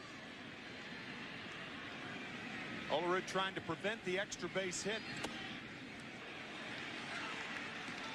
Jones staying with the original game plan. Work inside. He's done that all afternoon. I think that's another reason that John's on the line right here, because Bobby continues to work left-handers inside. They're more apt to pull that pitch.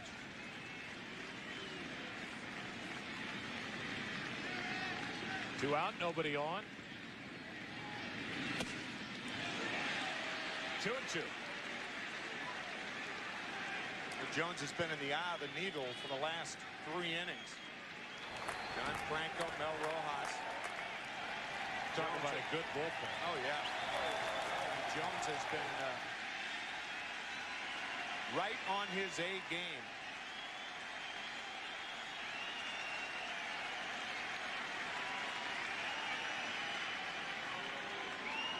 Jones wants to think about this 2-2 pitch.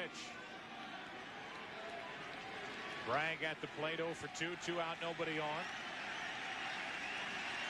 Can't get together with Castillo. Now they'll go inside. And Bragg fought it off.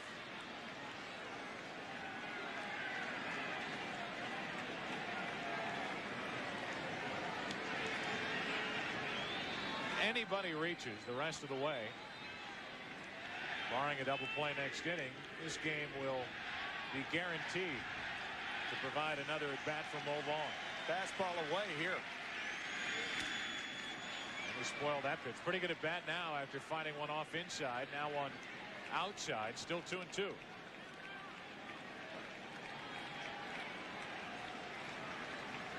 .120 pitches thrown by Bobby Jones. Sometimes that's overrated. If he's doing the job that he's doing, why take him out?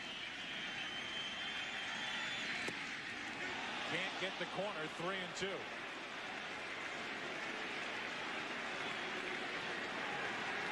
Be interesting if Bragg reaches to see what the decision would be. 2 out, nobody on. 3-2 pitch. I think the little shin protector for Darren Bragg just broke.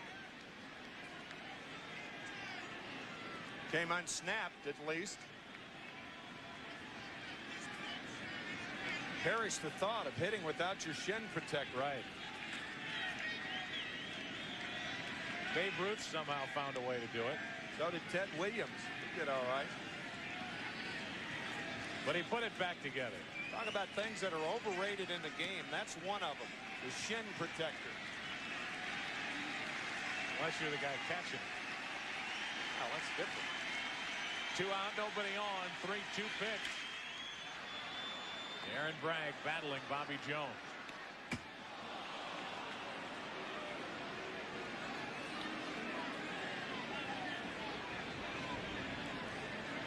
It's interesting in baseball terminology for Bragg to have an at-bat like this. You always say, and it's traditional, that the batter is battling the pitcher, and never say that the pitcher is battling the batter.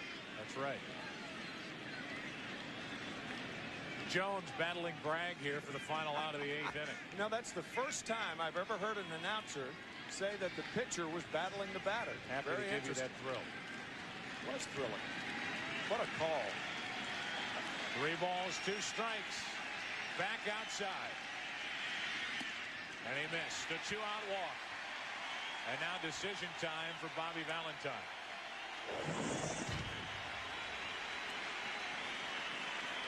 I don't think there's any way that you take him out in this situation. I mean, look at the job he's done. Boston Red Sox with only 3 hits. And you bring in Mel Rojas, he's got a splitter and a big windup. You give Aaron Bragg a better chance to run at first base.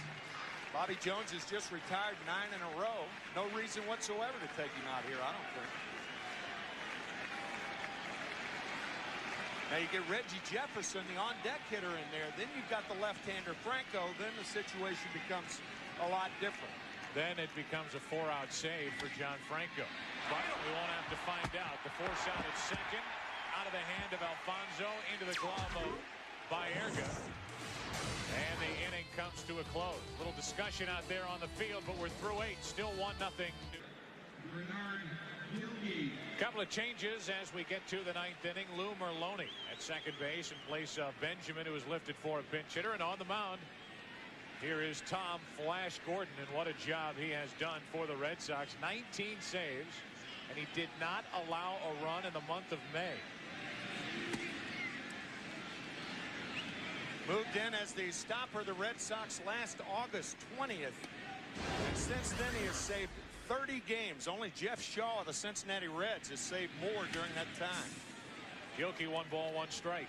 Talk about having to crank it up a couple of notches after watching Wakefield, who was terrific. Yeah. 8 innings, 1 run on 1 hit. The run scoring on a balk. Only 1 walk and 3 strikeouts. Ball 2 to Gilkey. Talk about a wicked combination. A 97-mile-an-hour fastball and a curveball in the low 90s. Some tandem.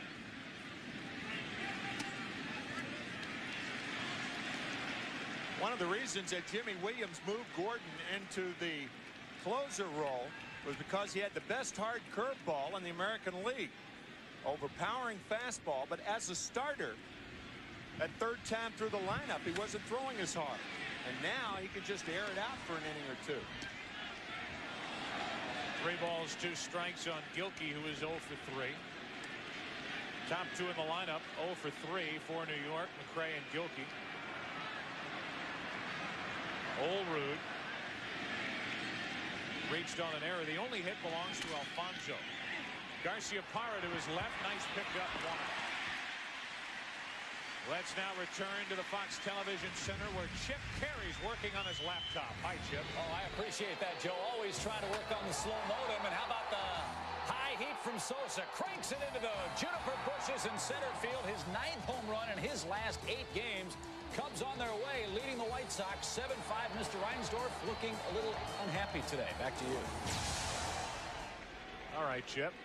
Evidently, we took them to Chicago for the wrong Sammy Sosa at bat. He goes deep later. Timing is everything, but it's worth a try. 1 out, nobody on, and a ball to John Olrud. That's one thing you'll not find in this ballpark, as you see the Mets with the only base hit. Edgardo Alfonso, a single to left in the 2nd. Not Sammy Sosa, but you won't find a juniper bush in this ballpark, or near it. 2 balls, no strikes. I don't know how to follow that up. What's a juniper bush? It's what's in center field at Wrigley. Okay. 3-0 now on Olerud.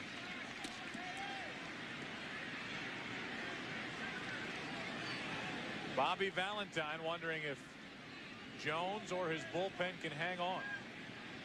A couple of left-handers getting ready for the Mets out in their bullpen. As Olerud waits for the 3-0 pitch.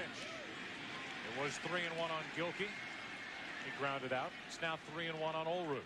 I think the Mets are going to see John Franco throw in the bottom of the 9th inning. I believe that's going to be all for Bobby Jones. I'm not sure, but 124 pitches. Down the left field line for Olerud. One hop up against the wall. Olerud will stop as O'Leary plays it well. What a good play, a one-out single. I think you're right. I'll tell you why I think you're right. If the Mets add to their lead, it looks like they might go to Cook. If they don't, they'll go to Franco, but both are getting ready out there. Slicing line drive off the wall. We mentioned Olerud's speed earlier. Johns, I'm going to try for a double. Nicely played by Troy O'Leary. If it's a save situation, I think they'll go to John Franco. The Red Sox hitters have not faced a left-hander like John Franco in this league. Isn't that good screwball? Yeah. Change-up, screwball, low and away to the right-handers. Plus, you have Reggie Jefferson. And Jimmy Williams may be forced to go to a pinch hitter for Jefferson. He's due second up in the bottom of the 9th inning. Well, the turning point of this game is, well, very easy. The balk committed by Tim Wakefield for the only run back in the 6th inning. McRae was at third, 2 out from the windup. He started his motion, stopped, and that's a balk all day long. Tough for Wakefield to handle that. The only run that scored today on a 2-out balk with a runner at third. Gordon's in a bad habit here in this one. He's fallen behind each of the 3 hitters he's faced. He got Gilkey, didn't get Olerud, and he's 2-0 on Husky.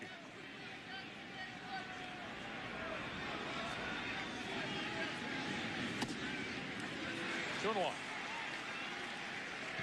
Now we can go back to the hit zone. Yeah, because Tim Wakefield's out of the game. Butch Husky, a real mistake hitter. More of a mistake hitter than anybody else in the Mets lineup. You can crowd him throwing the breaking ball low and away. But he cannot catch up to that hard a fastball.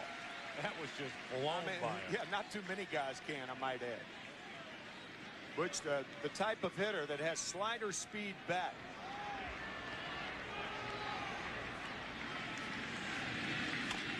And not very good speed down to first. 5, 4, 3. Inning over. We go to the bottom of the 9th inning. Gordon pitches a scoreless ninth. Now the Red Sox hope for a run or two. Part of the order will bat for Boston. John Franco takes over here in the bottom of the 9th inning. Tell you more about John in a moment tonight. Tell you what's coming up on Fox. He made a lot of excuses to the cops, but you won't believe why he was arrested on cops. Then he had a mansion, a yacht, and high-powered friends. Helped the FBI take down this millionaire con man on America's Most Wanted. America Fights Back starts tonight, 8 Eastern, 7 Central, here on Fox. And here's Mr. Number 1 as far as all-time saves by left-handers, John Franco. 371 saves for his career. He is in 3rd place on Lee Smith and Dennis Eckersley. Dennis Eckersley, by the way, on the disabled list, and Damon Buford's going to be the pinch hitter for Reggie Jefferson. Recently off the disabled list with a bad knee, takes a pitch up and away. You ever buy into that theory that sometimes left-handers fare better against John Franco? I know you're thinking, and left-handers are hitting better against John Franco this year. Garciaparra on deck. Good fastball from John Franco. Mo Vaughn is a left-hander, and he will bat 3rd in this 9th inning. Put a left-hander up there, and it takes away Franco's best pitch, which is the changeup, low and away to right-handers. It's in that hot down and in zone, the left-hander. Exactly.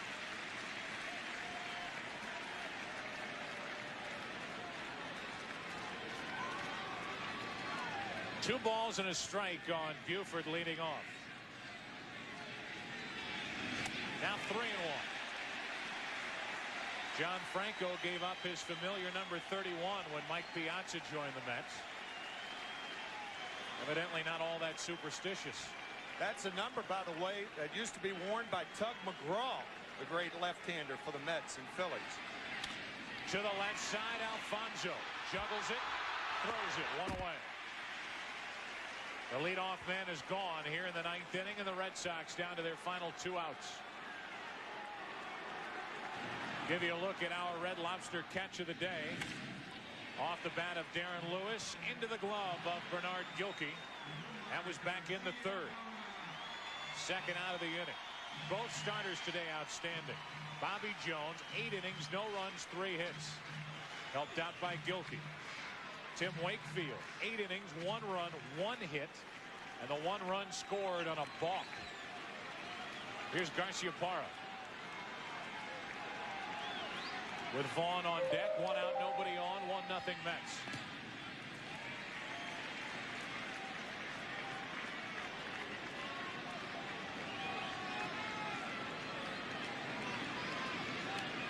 Mo hit 2 home runs here last night.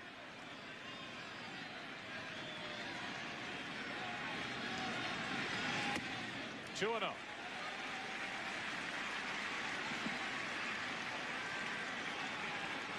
Garciaparra threatening to go hitless in back-to-back games for the first time. 0 for 3 last night. 0 for 3 so far this afternoon. 2-1. Franco challenging Garciaparra inside on a 2-0 count. Nomar, a very, very dangerous hitter.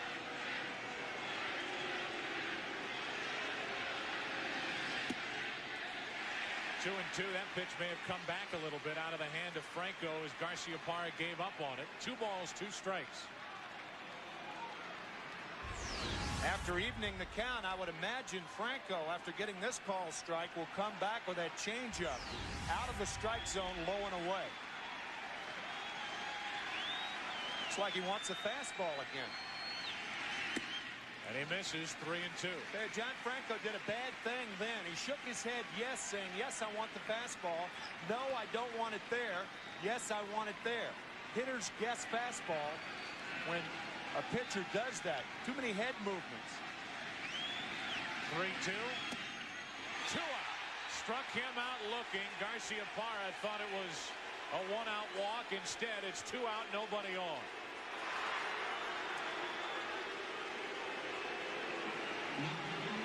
John Franco, with 6 straight fastballs, rings up Garciaparra with the 6th one. Usually, if a catcher drops a pitch like that, you don't get the call. But Franco did. Garciaparra thinking it was inside. So Garciaparra hitless so far, 0 for 4. And he will end that way unless Mo Vaughn extends this game. 2 out, nobody on. The Red Sox down 1-0.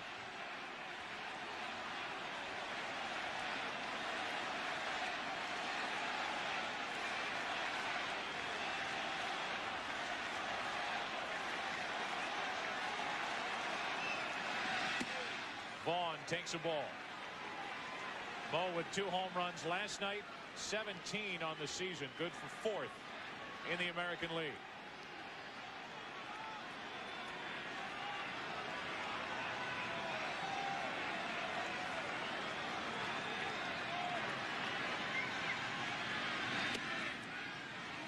Now 2-0. The Red Sox have been shut out just once this season. And you look at the active leaders in home runs per 9 innings. Franco, the only reliever on that list. Dangerous pitch here on 2-0 to Mo Vaughn. 3-0. I know you don't want to put Vaughn on. He's the tying run. But you can't groove one to Mo with Troy O'Leary on deck, even though O'Leary's hit 13 home runs. See if Mo's hitting here on a 3-0 count. I would imagine he is. On the outside corner. 3 balls and a strike. Franco trying to pick right up where Bobby Jones left off. 8 innings, no runs, 3 hits.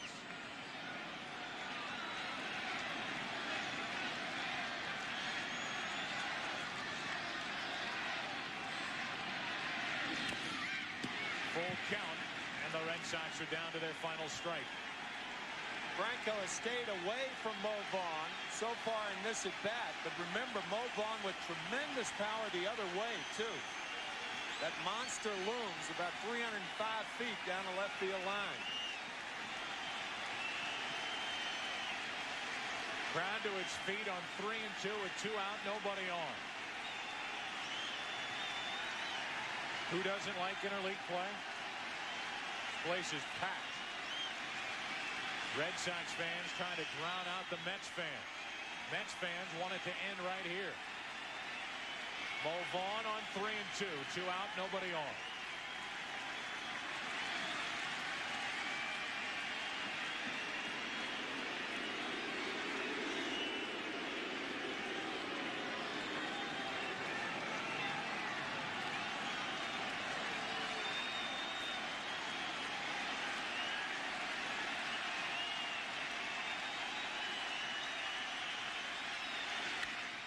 The middle, a 2-out hit for Vaughn.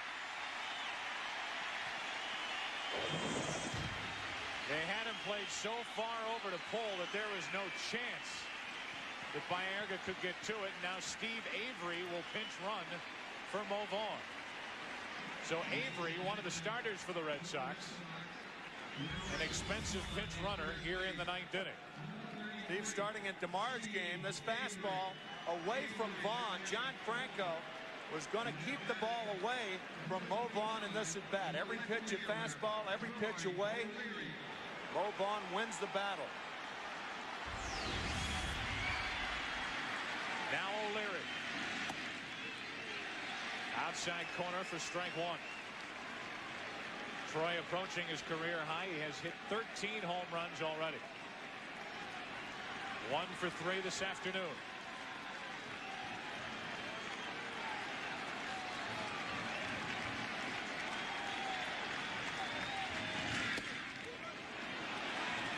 One ball, 1 strike.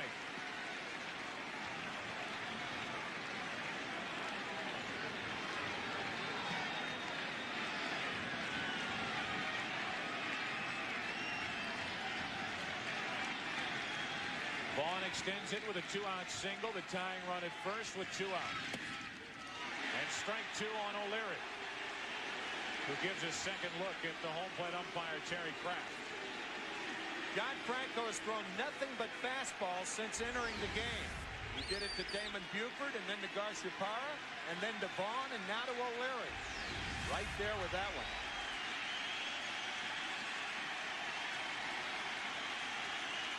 Again, we could be down to our final strike.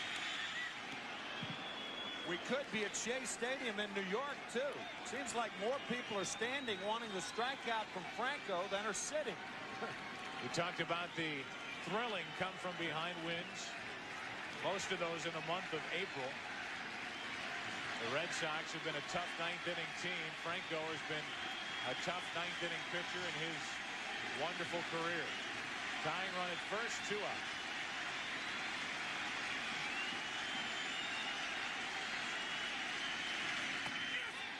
He went, and the game is over.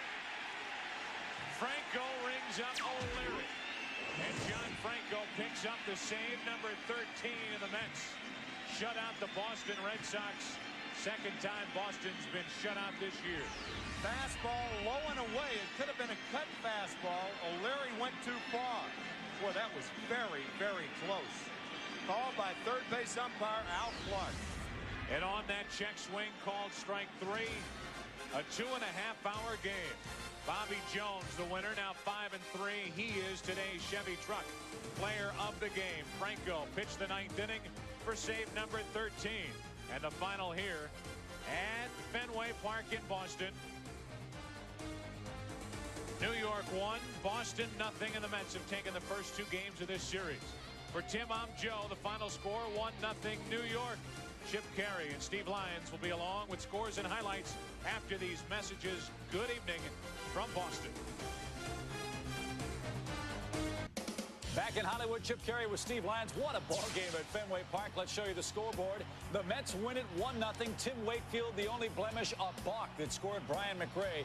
1-0 is the final score. Bobby Jones the win. Rain delay in Chicago where the Cubs lead the White Sox 7-5. The Cubs a share of first place in the National League Central, tied with the Houston Astros. Atlanta is in Baltimore. Braves clobbering Mike Mussina today. His first start back after that rocket shot up the middle. And as you see, the College World Series, USC led this game 8-0. They're now leading Arizona State 14-13. That is the score in the 8th inning. What a ball game. We'll have highlights and more as we continue right after this timeout. To our Hollywood studios, Chip Carey along with Steve Psycho Lyons. A great day of interleague action today. Let's go right to the highlights and start at Fenway Park. Mike Piazza's hurting. Hideo Nomo in a Mets uniform as well. Boy, oh boy, those guys could play huge roles for New York as they try to clinch a playoff spot. And a great pitcher's duel. Bobby Jones, Tim Wakefield today, Psych. Wakefield had his stuff. Tough way to lose it. You lose a game on a balk with a guy on third base. In the top of the 6th inning, Brian McRae starts to scamper down the line. Wakefield starts, stops the ball, called immediately. McRae scores. That's the only run that's tallied the entire ball game. And then John Franco saves it on a check swing against Troy O'Leary in the 9th inning at Fenway Park. And the Mets have taken the first 2 of that interleague series. 1-0 the final score. McRae scores the only run of the ball game. A great ball game from the rooftops at Wrigley Field. Nothing like the friendly confines where the White Sox and Cubs battle.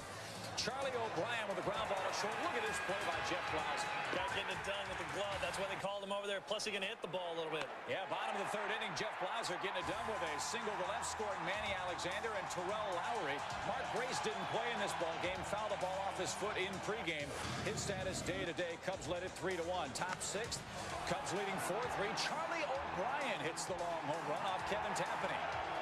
O'Brien's the catcher to the Stars, but getting it done with the bat. Speaking of getting it done with the bat, Derek White just up from AAA, a pinch hit 2-run homer in the bottom of the 6th inning, gave the Cubs a 6-5 lead. Then in the 7th inning, boy, Sammy Sosa's sight is red hot. All the home runs, 9 home runs in 8 games. That's on fire. 7-5 Cubs lead. A brief rain delay. They're now battling still in the top of the 9th inning. White Sox coming up against Rod Beck for the Chicago Cubs. Mike Mussina's first start back after that rocket shot knocked him out of the ballgame and sent him to the disabled list a couple of weeks ago, and the Braves greeted him rudely early. Ryan Klesko doubling down the right field line to give the Braves 2 quick runs, and then Javier Lopez, what a year he's had. This guy just keeps getting better and better behind the plate and at the plate. A 2-run jack for Lopez made it 4-0 Braves as Baltimore had won 4 in a row over Atlanta. Robbie Alomar, a long fly to the corner. Look at Ryan Klesko. He's turned himself into a pretty decent outfielder out in left field. 4-1 is your score.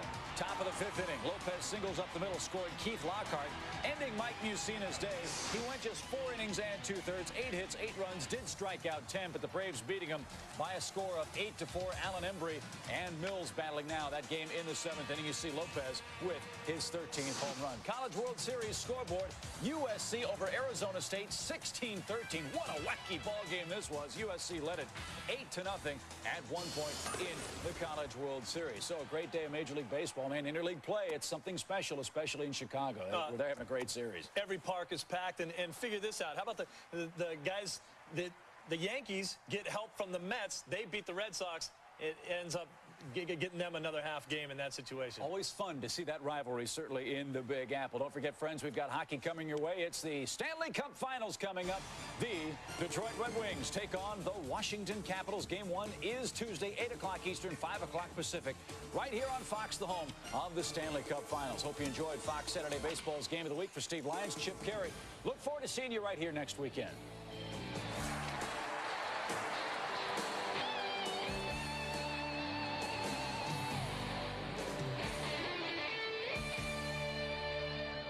This has been a presentation of Fox Sports, home of the 98 Stanley Cup, the 98 World Series, and in January, Super Bowl 33. Fox Sports, championship moments into the next millennium.